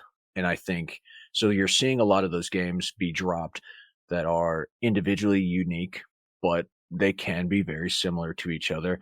And I think as that is one of those situations where the positive reinforcement of speaking with our wallet has definitely shown that we will buy. We will buy. I'm not in, we've said it multiple times just within this discussion. I'm not interested in Call of Duty. I'm not interested in many of the AAA offerings, and it's not specifically because of any kind of pro-consumer sentiment or monetization or ethics or anything like that. It's because they're not really offering me anything that I'm very interested in. They're not offering me anything that that makes me want to get up and go look at it and see it. A lot of it feels like something I've either seen before and doesn't seem very unique to me, or is not offering me any more value than I could get with something I already have. So I do very much feel like we've seen and will continue to see a massive resurgence, especially with like the availability of different engines and game making software that has hit the scene. I know there was a lot of games that were a prime example. I would say, like, I saw a lot of Resident Evil-esque games that are of moderate to decent quality, but it's, graphically they look decent. Design wise, they look good. And they're dropping left and right. And for the most part, I'll play them all. I'll play them if I can get my hands on them. I'll play them. It's just, I think that's going to continue. I don't see any reason why it wouldn't. And I think especially with, not only, and a good example of that, of just kind of reassurance on my part of that, is you see a lot of games not only releasing on console, but you're seeing a lot of these games release on Steam and then getting console ports, which was something that did happen before, but it was a lot less frequent. Which made sense because and maybe that is something that is also taken into account, the relative ease with which you can port those games. It seemed like in prior years it was console released first and then PC. Nowadays it's PC first and then console, unless it's a simultaneous release. But it seems more like PC is like a testing ground for these lower tier games, and then if it's popular enough or it gains enough speed, they get enough money and they port it over to console. So right. I think it's a testing bed almost. And I think part of that is also due to, honestly, Steam as a whole, because I play a lot of games with Matt via Steam, and they have made great strides in making controller compatibility and stuff like that. So a lot of that stuff is those tools, that toolkit has kind of been provided for them by, publishers and by launchers. So that's like almost that's a major part of the workload that's kind of taken off of their shoulders, which makes that porting process easier for them to do. And that's another thing where it's like you said, it's like a test bed, and it's like, well, that allows a big part of designing a game for a system or a platform is how would this control scheme transfer over to this platform, and would that work? And this kind of allows them to see how it would work. It's like, well, it works pretty good on PC, but would it work well on console? Well, it's like, well, now we can test that out right now. Like, how many people are using the controller functionality on the PC platform? It's like, okay, A lot of people are using it, so clearly it is something that would be viable at least at a bare minimum. It lets you know that it's a viable option to port that over, because game feel is a big part of enjoyability for games for people. And if you know that your game feel works for that other group, then that takes a lot of the concern away from just sending it right over. So I think another element is price. I think in the prior years, or the rise of the indie, we've kind of conditioned the gaming community to think X price is for this type of game. And as things have increased in price, that's kind of changed the mindset of gamers. So things that you would remember coming out at 10, 15 bucks now come out at 20, 25, 30. And at that point, is it indie? Is it B tier? Is it triple A? I think the price is a big factor nowadays too. Right, and that's what I was saying before, where it's like games that you said Expedition came out at $50, and it's like, that's I think that whether we like it or not, that kind of is the arbitrary limiters we set. It's like 60 to 70s triple, 50 to 40 is that B tier, and then 30 down. Whether we like it or not, people need to accept that games go up. I know that's a huge thing. And I set my line in the sand with a lot of shit. And it's like, yeah, games going up to 70, I accept it as a reality. It's a $10 boost. If I'm going to get it, and I almost feel like the B tier category is almost kind of it's been around, but it's more of a more established kind of third category now. And I'm fine with that. I'm more than happy with that. And then, indie games going from 10 to 15 to 20 to 30. It's like everything went up, whether we like it or not. That is the way it is. As with anything, the price goes up, the price doesn't go back down. So we can complain about it till we're blue in the face. It's, I work construction. I do a lot of, I work in the trades. This shit don't go back down. It's just like anything else. The price of lumber ain't going to go back to 50 cents for a fucking 10-foot of 2x4. So either you pay the price or that's the reality of the situation. I think more games should release at the sub 60 mark. Even if it's going to sell for a higher price, it's just the law of numbers says you're going to make that up. Like a cheaper price is psychologically going to get people to buy it. Like even if it's worth 70, 80 bucks, put it at Helldivers. And here's the thing: it's funny because we talk about the money men, we talk about the fact that these companies hire like psychiatrists to study human behavioral patterns and shit like that to try to maximize the audience and maximize the monetization. But what you're saying is so true, but the minute amount of changes you would make that could honestly net you greater profit in the end is kind of funny to me, because it's like, it doesn't even have to be a big price drop. If you dropped a possibly $70 value game at $60, $10, take $10 off of it, you would see so many more people buying it because they would be so convinced that they were getting such a value. It's insane. Also a way to sell digital. Make the digital cheaper. Like if you're going to put out a physical version, make the digital cheaper. Which is weird because as an industry, you see literally the opposite. Yep. Where it's like the digital price. I mean, I don't want to use Nintendo because Nintendo, they're like an outlier. They don't care. But it's like, grow up. Yeah, dude. It's like this game it's like I could buy this game for $50 physical, used or whatever, or it's like I could buy it 60. It stays $60 forever, never goes on sale, never drops in price.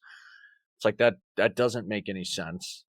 But everybody does that to a degree. Nintendo's the worst, but it's like, yeah, you would expect that a game that's digital would just be cheaper because it just kind of makes sense. It's there's, so to speak, infinite copies of that, So it's like, by all means, drop the Greed. price on it. But Greed. It's greed. Yeah, before I left, Vaughn and I were talking about, just the nebulousness of the titles, AAA, quadruple A, and I would almost argue that maybe with Expedition 33, that was a tactic, was to put it at a lower price. Like, dude, you have Robert Pattinson in there. Robert Pattinson is one of the biggest actors out, and it's considered double A or indie. It's like, imagine if Cyberpunk were to come out at a cheaper price. The amount of positive talk that would drown the internet would make up that $10 sale. Would make it up instantly. Didn't Night Rain come out cheaper? I think that was... Yeah. I think it was 40 or 50. 40, right? Yeah. Perfect. Helldivers 2, another example. Yep. People see them and they're like, oh, yeah, why not? Yeah, you're gonna get more people that would spend that amount of money as opposed to not spending it all. So you're netting that full amount from someone that wouldn't pay it from the get-go. And you are putting yourself kind of at a disadvantage almost if you're $70, $80. Now you're in the conversation of, are you really worth $80? Like, do you actually justify this price? Then people start asking, how long is the game? And blah, blah, blah, blah, blah. Putting yourself at that higher price, to use like Borderlands as an example, it's like once you put, those are all valid questions, and then on top of that, you doing something that other people aren't doing puts you in the spotlight. So it's like there's standard scrutiny that any game's gonna get. Any game's going to get a standard amount of scrutiny. People are going to look at it. They're going to assess it. They're going to try to figure out what kind of value they're going to get for this product. And then you are making yourself like a target, essentially. So now everybody's looking at you. Serious critics are looking at you. People profit from making a statement about your product now. So it's like, whereas somebody might have just gave you a once over and gave their opinion, now it's profitable for them to give a lot of opinions. Now it's profitable for them to look into your company as a whole. It's profitable for them to look into your works. It's profitable for them to look into you as an individual person. It's you open, obviously not assuming you're up to some nefarious shit. It's a Pandora's box of, you are now opening yourself up to so much more scrutiny, so much more critique by essentially raising your price and just kind of putting that spotlight on yourself. And then, then it's like, is there value? It's like, no. Why would they ask for this value? Well, they have a track record of predatory monetization. Well, why do they have a track record of predatory monetization? Well, back in 2016, so-and-so took over the company. And it's like, it's one of those things where, from a business standpoint, not only is it, makes sense to drop the price and, get more people on board, who in turn get more people on board, but it also, if anything, it gets some goodwill your way, which I think a lot of these companies are lacking severely, which is why part of the reason why we're seeing such a massive resurgence is the goodwill is gone. The goodwill is gone for a lot of these major companies. It's kind of a good thing too, man, because if there's one thing I love right now, it's the internet police. They're not messing around. You give anybody 1 ounce of a reason to get the internet police on you, dude, they're bringing up stuff from kindergarten. Oh, that's what I'm saying. Like, once you know make stuff about me I didn't even know. It is. We live in an era where it is profitable to find negativity, and it's you, and people will stop doing anything if there's nothing in it for them. But there is financial gain to be had in fucking ripping you a new one. They're going to rip you a new one until there's nothing left to rip. Which is so funny because it's like, you could just, go down the route of just like a Silk Song. They definitely could have charged more for Silk Song, but they chose not to. and it keeps that heat off because now everybody's like, wow, Silk Song, right? They have a rosy, lovey-dovey look on it. But if they had released that at, let's just say 80, which is ridiculous. Yeah, you'd have been but out of your is it? goddamn mind. But is it though? Like, this is where it gets kind of like weird. It's like it's an extremely high quality Metroidvania.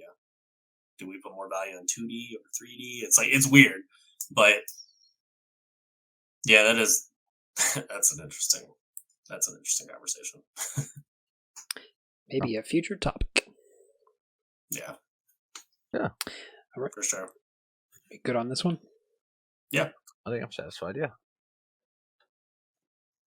Oh, right. Welcome back to Redacted Party Chat, where I am not the host.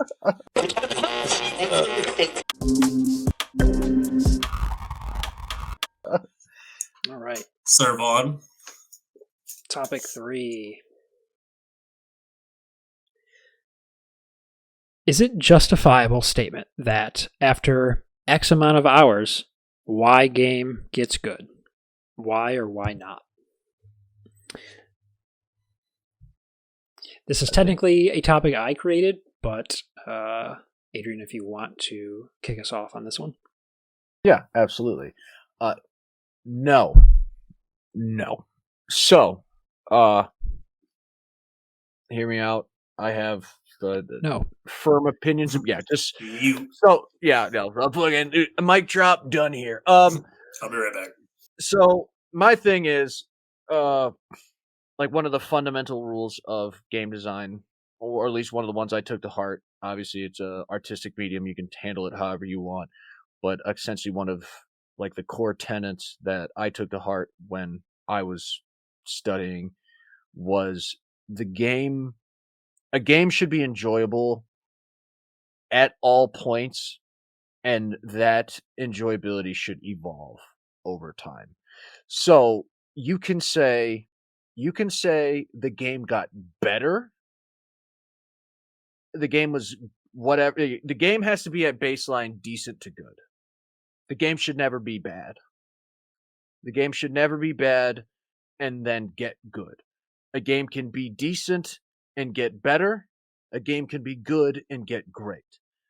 But if at any point your game is unenjoyable simply due to the fact that you failed to implement mechanics and elements of that game that make it enjoyable, I think you have failed to some extent. Not saying that game needs to be condemned, not saying that game needs to be thrown out, but I don't think it's right for you to ever have a just bad experience. And then I guess I should kind of clarify. I think you have failed if you have done so. Like, I'm trying to think of a good example of a game that would be even like that I could just say off the top of my head. But if one comes to me, I'll throw it out there. I know that, like, that's an argument people make with Diablo, stuff like that. I've never put in enough time with Diablo but That's something to be said with that is I enjoyed. So, like, I didn't play Diablo 4. I played Diablo 3, played 2, all that. But I enjoyed myself the whole time. That game got better as I unlocked more skills, as I got more weapons, but I never was having a bad time. That is a very specific clarification, because I can think of games. Well, go ahead and finish. Well, but I guess that's my point. And I'm not saying I understand how that could happen, I guess you would say, but your goal should always be for the player to, and I'm not saying anybody does it on purpose, I guess is what I'm trying to say. I'm not saying anybody does it on purpose, because it doesn't make sense. But I do feel like you have failed if that is something that has happened. I feel like a game should never be bad. And if you're having a bad time because and there are things that are a matter of preference. If you're having a bad time because a section of a game is different than a different part of a game, then that's fine. Because obviously there's some games that have different areas of the game that essentially, so like for example, Metal Gear, earlier Metal Gear titles open up on almost exclusively stealth, and then opens up into more of the action stealth part of the Metal Gear games. That's different than a game that straight up is failing mechanically and then improves as more mechanics get added to the game. That game is designed to be played differently in one section than it is another. I think that is an important distinction to make. I got a hot take for you. I don't like the first half of Dark Souls 3. Where are we saying first half? I don't like it up until in Orlando. And now hear me out, because I know that that's crazy. I feel the same way about Red Dead 2. I don't like the intro. However, story-wise, thematically, and what it's trying to achieve, I appreciate and understand exactly what it is. But on a gameplay level, I do not like it. I would almost say it's conflicting. It's weird. I would almost say Red Dead falls in. So, and here's the thing where it's like, gotta separate yourself from it. I thoroughly disagree with everything you said about Dark Souls 3. But Dark Souls 3 would be a prime example of the first category where the gameplay was the same in the beginning of the game, technically, than it was at the end of the game. You're not doing anything differently. You know what I mean? You're getting more abilities. You're just fighting all the not fun enemies and in all the not good areas. Right, but ultimately, fundamentally, the game hasn't changed. Where I feel like in Red Dead 2, the opening of that game is like fucking walking sim, and establishment of character. Extremely linear. Yeah. Right, establishment of character. It's very linear by design, and then it opens up. So it's like, you don't enjoy, and that's like my example would be almost like Metal Gear 2. It's like Metal Gear Solid 2 is when you're up on the ship, it's primarily an espionage game up until you finish that first, and then it kind of, once you take over as Raiden, it's almost a completely different, thing. And I think but those examples are great because they're, in my opinion, they're two examples of exactly what I'm talking about. Dark Souls 3, if going by what you're saying, they failed you. They failed you because that same gameplay loop was unenjoyable in the beginning, but enjoyable towards the end. But it's the same loop. Whereas Red Dead, technically that's like a different gameplay loop than it is when it opens up. So Dark Souls 2, like, it's terrible up until the credits. And then it's over. Which makes it good. That Majula music, though.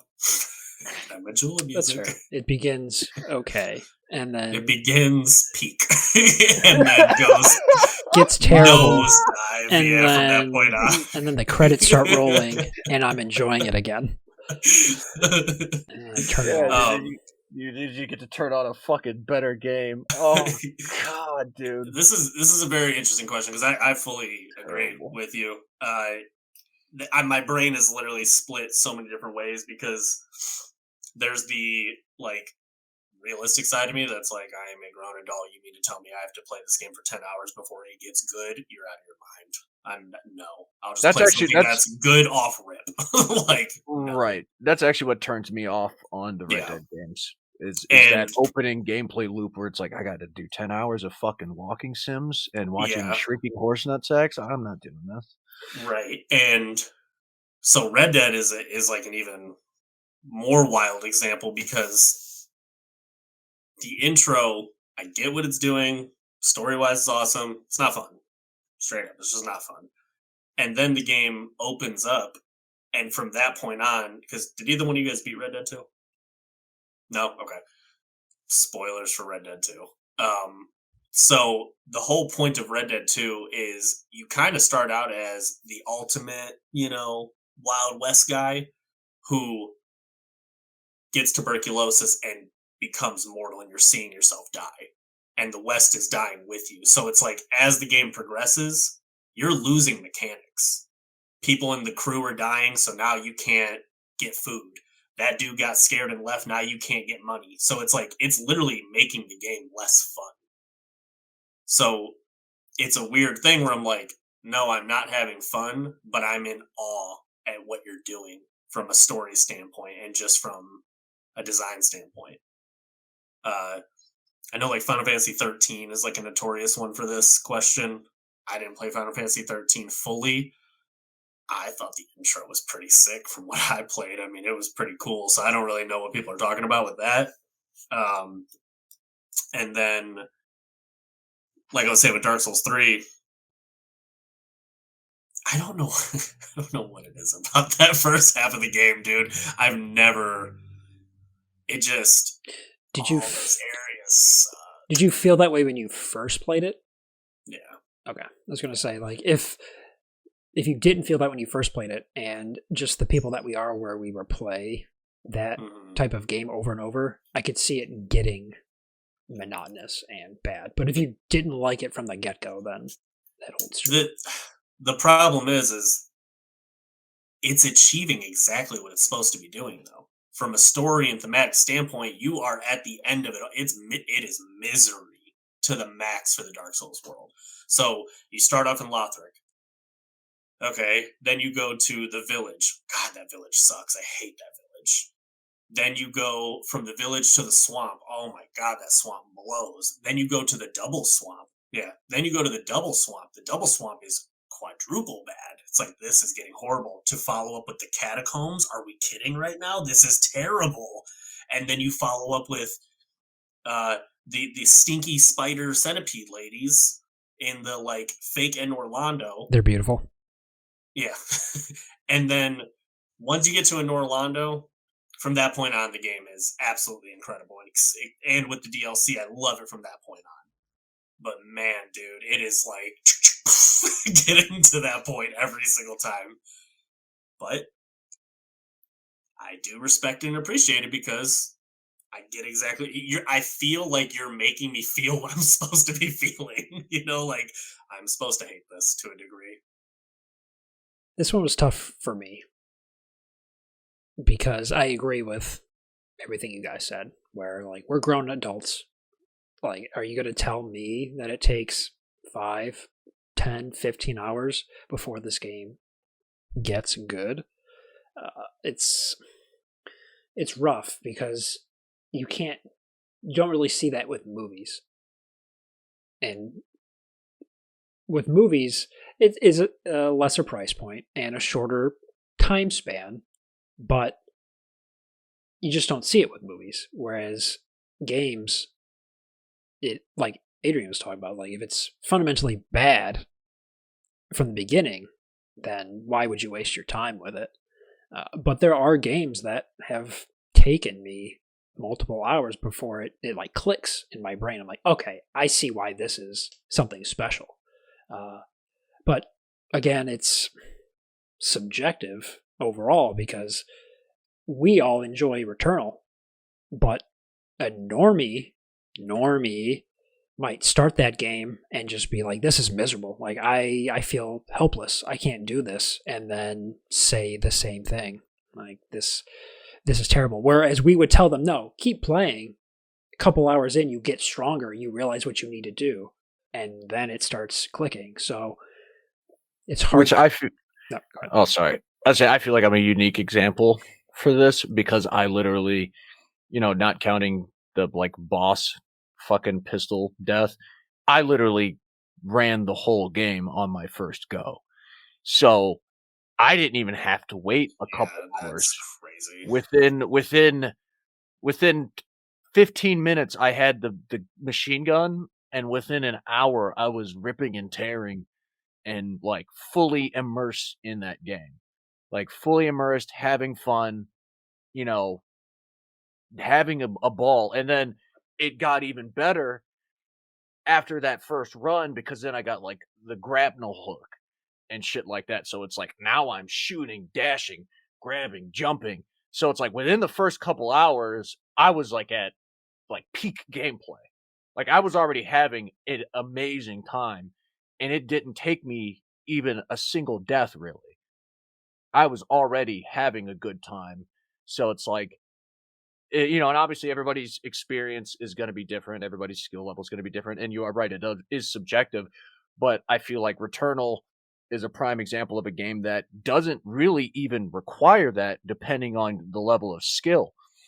You can get, if you, pretty much if you can survive up until the till you get a decent weapon in that game, at least in my experience, it's like that game pretty much had already opened up by before I even got out of the first world. Two things. One, this happened to me with Doom Eternal. I did not like Doom Eternal like the first 4 times I tried starting it, and then Doom Eternal clicked, and I was like, "Oh, this game rules for sure." Quick little story time. Settle in, just because I do think sometimes it's kind of what you're saying. It's the mentality. When I first moved in with you, and you had Sekiro, I popped in Sekiro, and for whatever reason, Sekiro clicked with me. I was an issue. I was dogging everybody. And I remember you came in and you're watching, you're like, I was playing this wrong. And this dude the next day came into my room with an extra copy of Sekiro. I was like, here, I need my Sekiro back. He bought me an extra Sekiro. Took Sekiro, the rest is history. He platinumed it. Sometimes it is just like being in the wrong mindset as well. And yeah. And that's where, me kind of my reemergence onto the playing games. It's just like I wasn't in the mindset to play a lot of games, and I didn't want to. So like that was like my Space Marine 2. I still haven't played Doom Dark Ages because I don't want to. Part of what we're doing right now is a love for the game. I don't want to go into these experiences half-heartedly, like some fucking mindless drone that's just playing it. And like, it's like I want to be immersed in it. I want to be lost in it. I want to be fucking subjective. I want to be overly opinionated on things. I want to have fun. That's the essence of it for me. And I do want to, I know I kind of said it, but I do want to clarify. I don't believe games that do that, because you're saying it's like, oh, it's clicking with you and, oh, you're seeing what they're doing. I don't think games that do that in terms of getting better over time, I don't think they're bad games. I don't think that is fair. I don't think that games should do that. I don't think that is something that is, an argument that a game should bank on, but I don't think that makes them a bad game. But I do believe that that is a failure of design to have that effect happen. I don't think that's, I don't think that that 100% should never be done intentionally. And I think if it's done unintentionally, then you have made a mistake in your design philosophy. And Vaughn is right, because it's funny, because when I read the question initially, when you had posted it, I jumped right to shows and movies, but the thing with that is, I mean, I really don't believe the same thing. I'm kind of in the same boat with that, where it's like, I'm not gonna fucking watch. I'm not gonna watch 2 seasons of a show. That's an incredible time sink that I'm just not gonna do. Plus, there's no interactivity, so it's like that makes it even less appealing for me in that sense. But also with like, funnily enough, we were talking about subscription services. It's like, I'm paying $15, $20 a month for the subscription service. I got all these other shows I could watch, so it's not a loss. But if I pay $60 for this singular experience, and I only get this experience out of my $60, I want to, at a minimum, be entertained from start to finish. I'm totally fine with the game putting itself together, like I said, improving. And I get where Brandon's coming from in the Dark Souls 3 thing. Dark Souls 3 is my favorite Souls game, but I get what you're saying. I do. 100%. I love Dark Souls 3. No, and that's the thing. I do 1,000 hours in that game. I do get what you're saying, where you're coming from with that, though. I do understand where you're coming from. It's like some of those areas, and it almost seems like it's more an environmental thing, because the overall gameplay loop hasn't changed. But I won't lie. I hate that fucking swamp. That is was it Farron Keep? It feels like it's trying to break you. Like, and I with get the that because that is like goats. the tone of that game is, wow, we're really doing this again, and that's why it's like I love it because I respect it, but at the same time, man, I'm miserable. I didn't have such a visceral reaction to it. I did enjoy myself. I was pretty much thoroughly enjoying myself through the entirety of that. But I do see what you're saying. Like, but for me, and that's like Vaughn's totally right, subjective. I had a good time the whole time, and then it increased exponentially when I hit Anne Orlando. Whereas you had a bad time, and then began to have your exponential growth of enjoyment after Anne Orlando. It's almost like our starting points were different starting points. The end result was the same, but I still do believe, and this is why it's, the beauty of the industry, the beauty of the art form. I would say we both ended up at the same end point, but our journey there started on a completely different. The misery of the first half of that game makes the rest of it so much more epic and just sweet. Like the final fight in Dark Souls 3, just the Lord of Cinder, even though he's not particularly hard, is goated. I had a viscerally emotional reaction to that fight. The minute the pling plong plong, it was wow. I'm like jumping for joy by myself in my grandma's living room. Like, this is incredible. The battlefield was pretty cool too. Dude, it's so good, and he's casting spells that you as the player would have done, and doing moves that you as the player done, and he's Gwen. It's like it just with no dialogue, no cutscene, you knew what it all meant.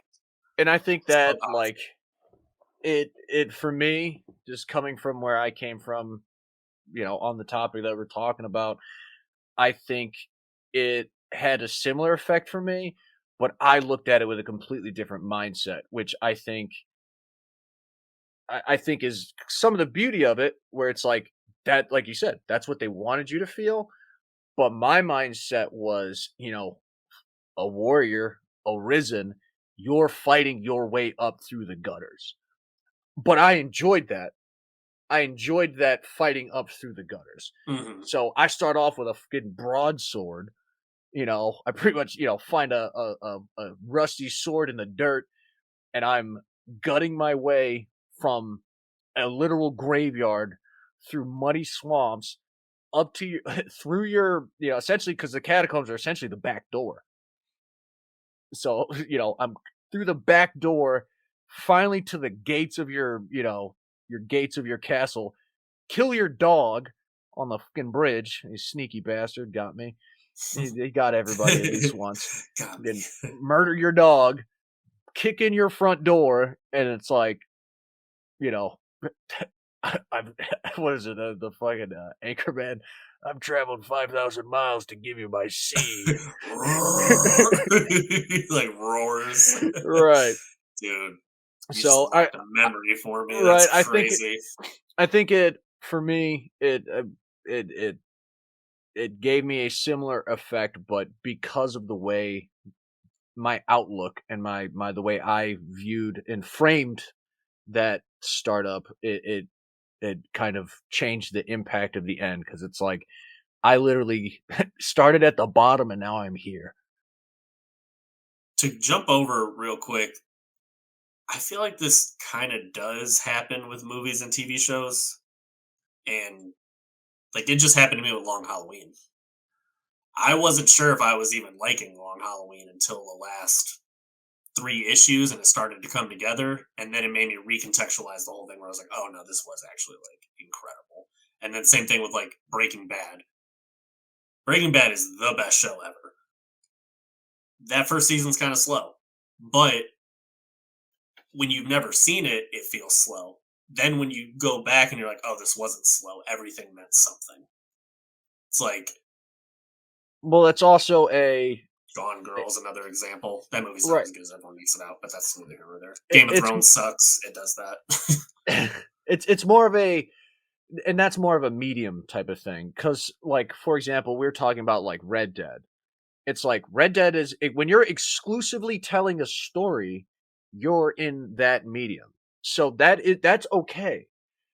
When you're playing a game is different. Like the obviously some games are fucking like interactive comic books or whatever. But it's like Sims. Yeah, the essence of a game is its interactivity. When something, you don't interact with comics, books, TV shows, movies, you don't interact. Right. You just are a witness. Right. So they can build like that. The number one part of a game that differentiates from anything else is the fact that you're playing. You have to take into, and that's what I'm saying, it's like one of the fundamental rules of game design is there is another person on the other side of this screen, and they expect to be stimulated. Right. It's part of my expectation when interacting with this medium. If I didn't want to do that, I would be reading a book. I would be watching a television show. I would be watching a movie. So that's why I say they fail in that aspect. It doesn't make them bad, but you have failed to take into account the enjoyment of somebody who's interacting with your medium that wishes to be actively involved. Mm-hmm. And holding forward while my horse walks along a preset path is not interaction. It's not cutting it. It's not it. I shoot 3 people, then it's back to talking about fucking, tuberculosis for another hour and a half before I set up a camp and then go shoot 2 more people. And then I fucking talk about how the West is changing for another hour and a half. It's like, dude, let me tie people to railroad tracks and fucking shoot whoever the hell I damn well please whenever I please and do some bounties or some shit. Like, I'm not trying to let my ADHD fucking short form content addled brain, get the best of me here, but I am bored as shit. Yeah. Like, go ahead. Well, just like, and because I use the example of like Metal Gear, even that part in the beginning where it's almost a different style of game. Well, it's the same gameplay, but it's, a different tone. I'm actively sneaking. I'm actively doing things. I am actively involved, and obviously there's different ways to analyze the good and bad, bad and gets too good. But I think that's an example of something that's like that, where it's like the game is meant to be played. It's meant to be played differently at this stage of the game, but it's still meant to be played. What about like MGS5? That intro? I feel like you pretty much push the left stick for an hour and a half. But then it's right to it. There's no more bullshit after that. That's how Red Dead's is. It's an hour, and then you're literally completely free. I don't know. I feel like Red Dead's dragged forever, but maybe that's just me. Maybe I just am not as invested in the Red Dead thing. But I mean, Red Dead is doing the Western thing. It is a slow burn, but that's Westerns. Westerns are always boring in the beginning. Metal Gear opens up with espionage, throat slitting, and puppets on fire, and all that crazy stuff. Fire whales. And this goes back to the the subjectivity of it, where it's like that Metal Gear went from 0 to 100. It's like I'm trying to get to 100, and then but that's the thing. It went from 0 to 100, but you still hadn't unlocked Devil Dog. You still hadn't. You weren't making nukes. You weren't. There was still so much more to it, but I was already kicking ass and taking names right when it started, and then it built upon that. So, an hour and a half cutscene, and then I was in it. I was fully immersed in the game's mechanics, and then it just built upon those mechanics from that. Right, and not to compare, I'm not trying to compare Metal Gear to Red Dead 2. No, I mean, Red Dead 2 definitely has more gameplay in that first hour than MGS5 does. Way more, actually. You hunt a bear, you're rummaging through houses, you get into multiple shootouts, you rob a train. There's a lot going on. It's introducing all the mechanics. It's just... You load into Red Dead and you're thinking, I want to be free. That's what you're thinking. And then they're like, but you're not free for an hour. It's like, which with Metal Gear, you kind of are expecting the story. So you're just like, oh, I'm here for the ride, man. You should take me where you want to go, Kojima. You know, it's and this goes to the subjectivity of it. Expectations are something you take into account, and it's more excusable for a non-established brand. It's more excusable for a non-established title. But yeah, it is. Death Stranding is right in that camp. Like that's that's a slow burn most of the time, and not one many could recommend because it's a walking simulator. But you're doing so much more than that. You're micromanaging weight. You're micromanaging interactions with human beings, enemies, and the landscape itself. It's insane. Right. But that's a good example of what I'm saying, where it's like Death Stranding it's not an established brand.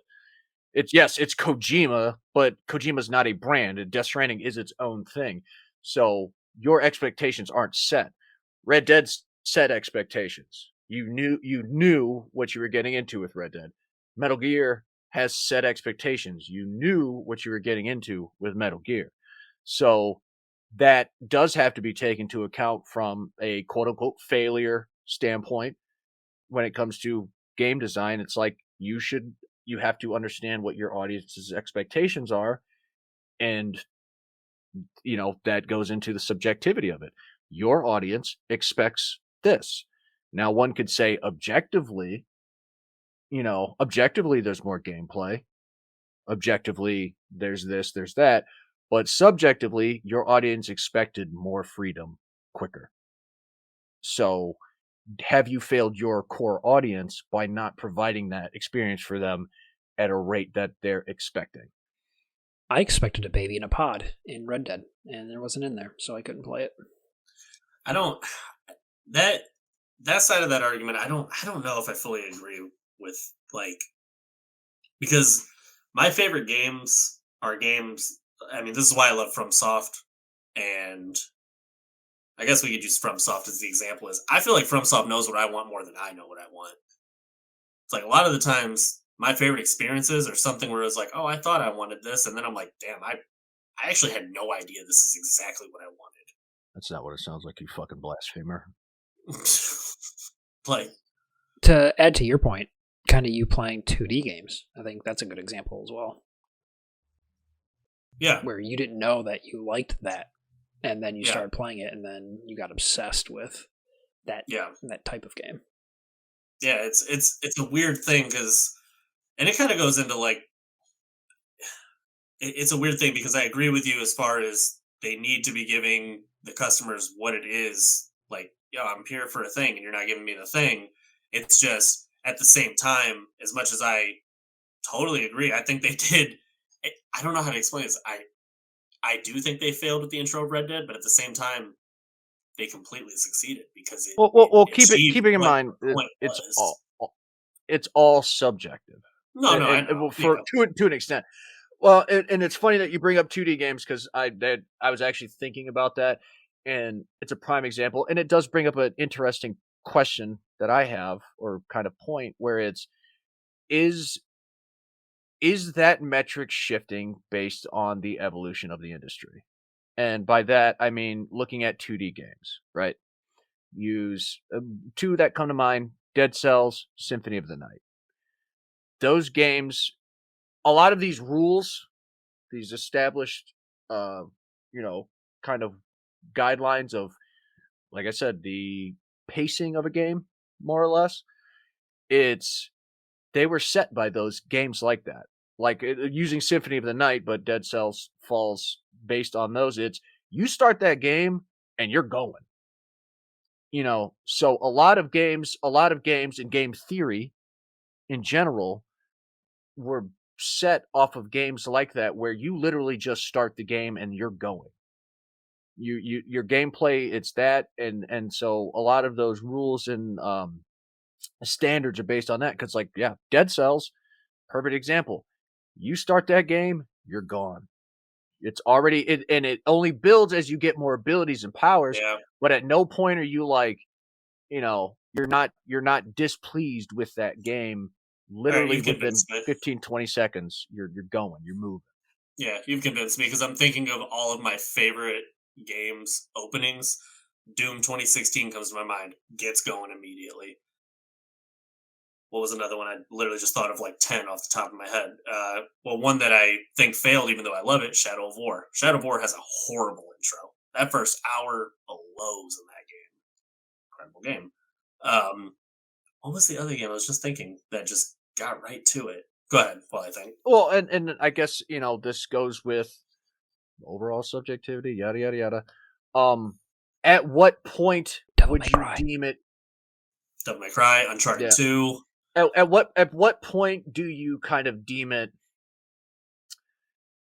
I guess let's say if you're, I guess any story is structured like this. What would you deem like almost like the prologue and like the beginning of the game? Because like the prologue of a game, I would almost say can be excused, but once the game has officially started, I think that for me is when the clock starts ticking as to this game needs to start picking up. You know what I mean? So like the beginning, essentially the intro, that's like watching this, the text scroll in Star Wars and being like, dude, I fucking can't stand these movies. They're, it's like, when am I going to see a space wizard? It's like, bro, the movie hasn't started yet. Like the movie doesn't officially start until that wipe. And then, you get the first setting. So that's another subjective metric that you got to take into account. You're not going to please everybody, but when I think of the appropriate way that I think kind of pacing should go, you have to alter it, but you should use, games like the 2D games and stuff like that as a kind of a baseline of how you want it to go. You want it to go from good to better to fantastic by the end of the game. 2D games are really good. Right. If it's and they're simplistic. And that's why I was saying before where it's like, do I think the evolution of the medium will affect that? And I think it should. But I do think that standard in that game theory is based off games from a simpler time. Where it's like, if this game sucked, a perfect, this is blasphemy of the highest order. But I think a prime example is like original Metroid. Original Metroid's kind of like hard to play to an extent. Yeah. Yeah. Yeah. It's rough. It's very rough. It's tough. It's tough. And that is like a game where it's like, dude, I'm like 2-3 hours into this game and I need something. I'm in the blue. Something. I don't know where the red is, but I'm in the green. Yeah. And not Super Metroid, because Super Metroid fixes it. And a lot of people don't know, Super Metroid is literally just like a remake of original Metroid. For like, so the original Metroid for the NES and Super Metroid for the Super Nintendo. Super Metroid for the Super Nintendo is a remake of Metroid for the NES. I did not know that. Zero Mission. Yeah.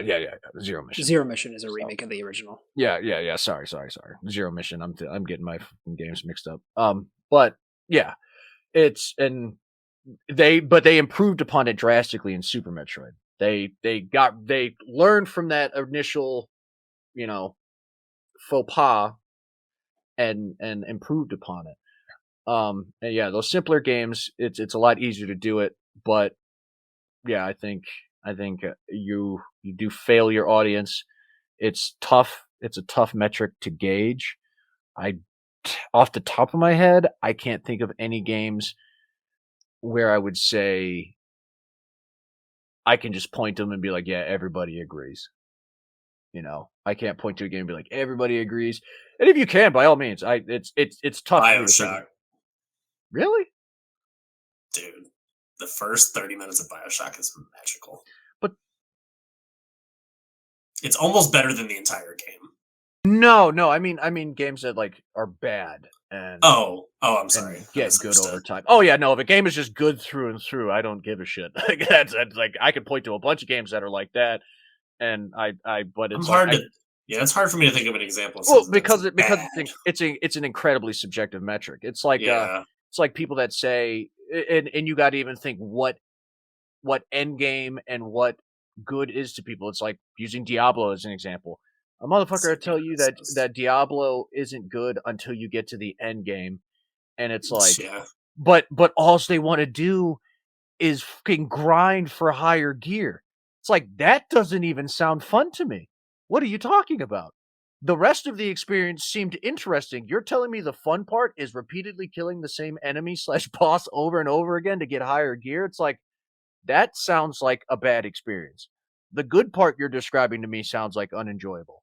Like, so that's, just as, it's so incredibly subjective when it comes to that, because that's the one I always hear. It's like, it gets good after hour 300. It's like, I'm watching you play, and what you're doing right now, if what you're doing right now is the fun part, count me out. Count me out.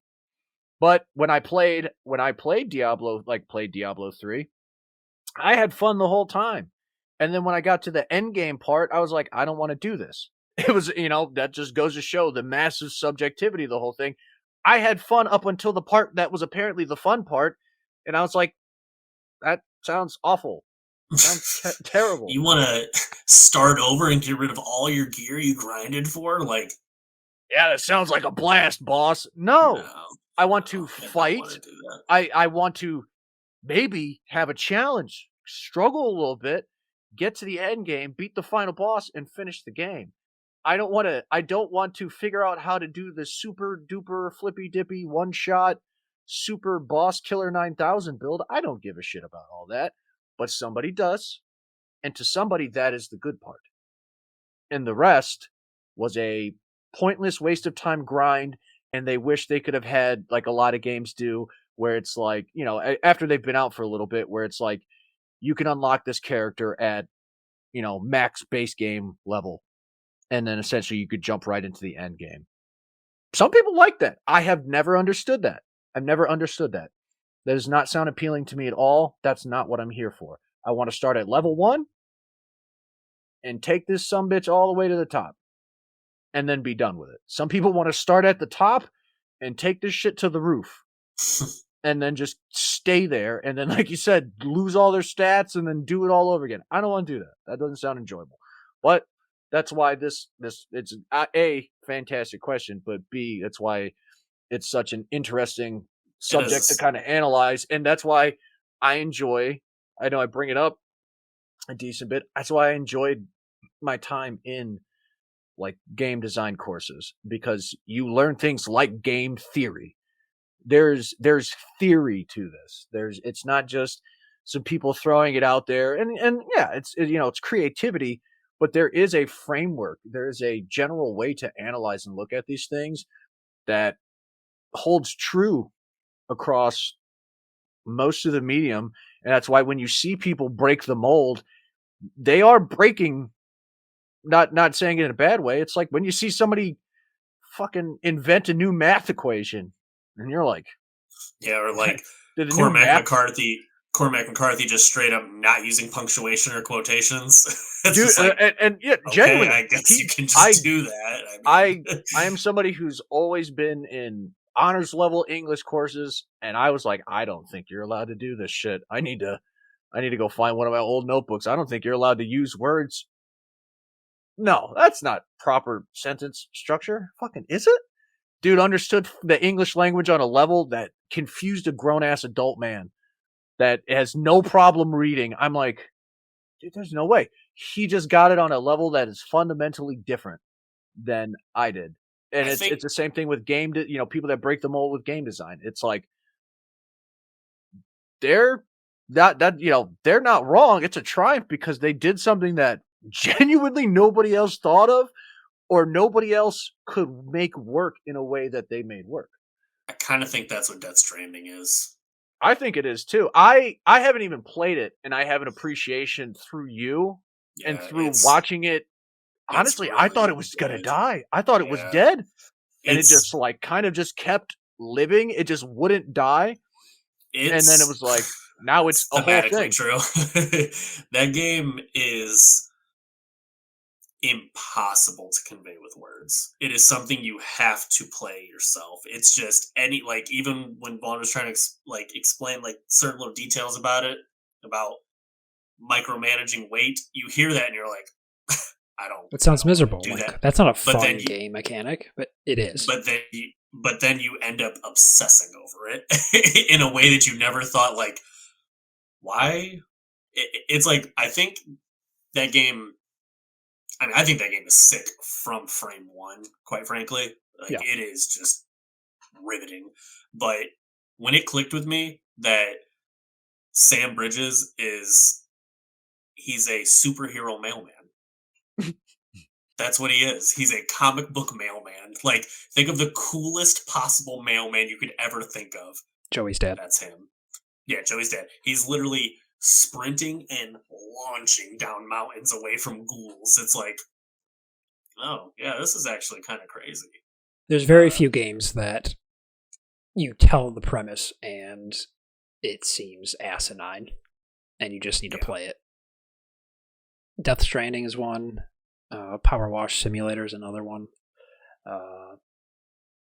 Again, it's subjective, but it's just on the surface, power washing random objects doesn't seem riveting, but then you do it and you're like, this is weirdly calming. And then you sink 20, 25 hours into it, and I'm like, I lost my job. Like, I guess I'll keep going. You're talking to a fucking cat lateral damage veteran, dog. Okay? I thought that game was going to be stupid, and I was a fucking cat at a museum smacking T-Rex bones down. I was like, what are we doing here? That's me with the peak gameplay. There's multiple like I Spy games, but with cats, where it's just like a black and white drawing, and then you have to find every single cat, and then it fills color in. I've played like 8 to 10 of those games by now. Yeah, it's like there's a DLC for Power Wash Simulator where you're watching one of the Warhammer spaceships, and it is it is outrageous how detailed it is. What was that? It's like it's crazy. They're so massive that would be an entire lifetime's undertaking, assuming they don't get dirty again. And I would actually engage in that. I would. Yeah, there's some Final Fantasy VII DLC. There's SpongeBob. There's Alice in Wonderland. They do some pretty out there DLCs for that game. Dude, that would be a power washer if I could clean SpongeBob's house and like Alice in Wonderland. Just what's going on? I don't know. I'm just here on a job. I'd say I would love to be just a normal dude, just showing up. What they do is on them. I don't know. I clean for the cheddar. All right. Off with his head. Off with those stains. Business. But they're killing. I said it's none of my business. Yeah, that's good. I don't work in India, though. No. It's too much poo-poo.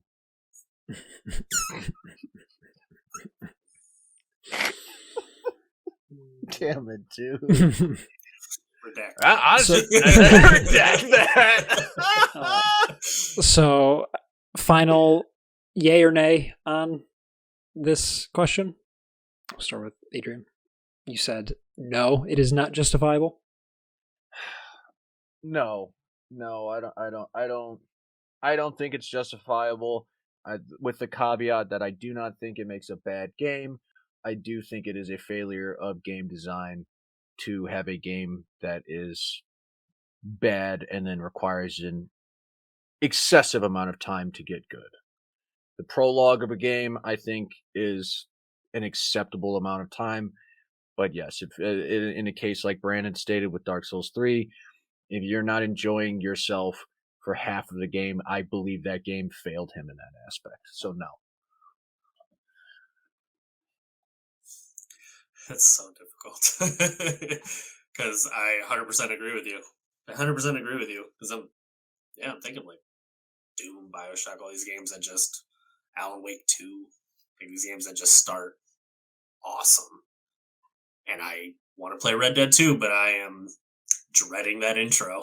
So, I mean, Yeah, I guess I would say no. And I mean, even just from like a normal standpoint of being a person, like, no, dude, don't waste your time on something that's not about to be good at the beginning. Like, you guys make too much money, make it work. Yeah. There's examples. There's examples all over the place of it working good. That being said, the art side of my mind is like, sometimes the sucky parts do end up being kind of cool in the end, sometimes. Like I said, you don't have to write it off. I'll say yes.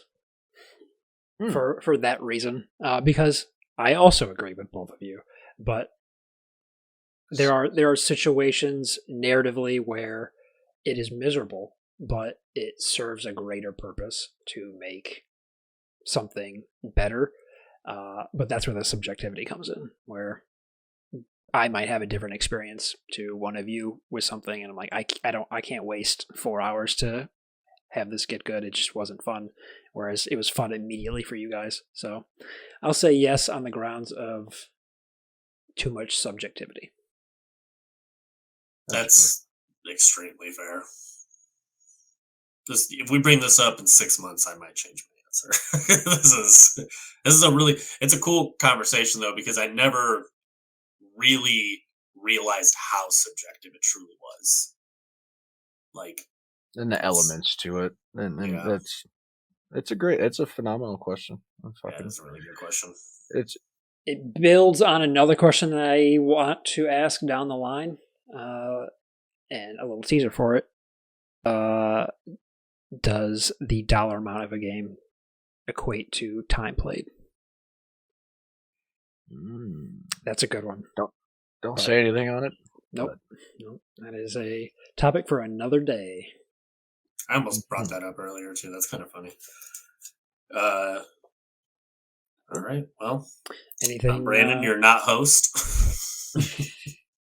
I'm going back to the Matrix. Bring us home, Vaughn. Don't forget to follow us on the various socials you see.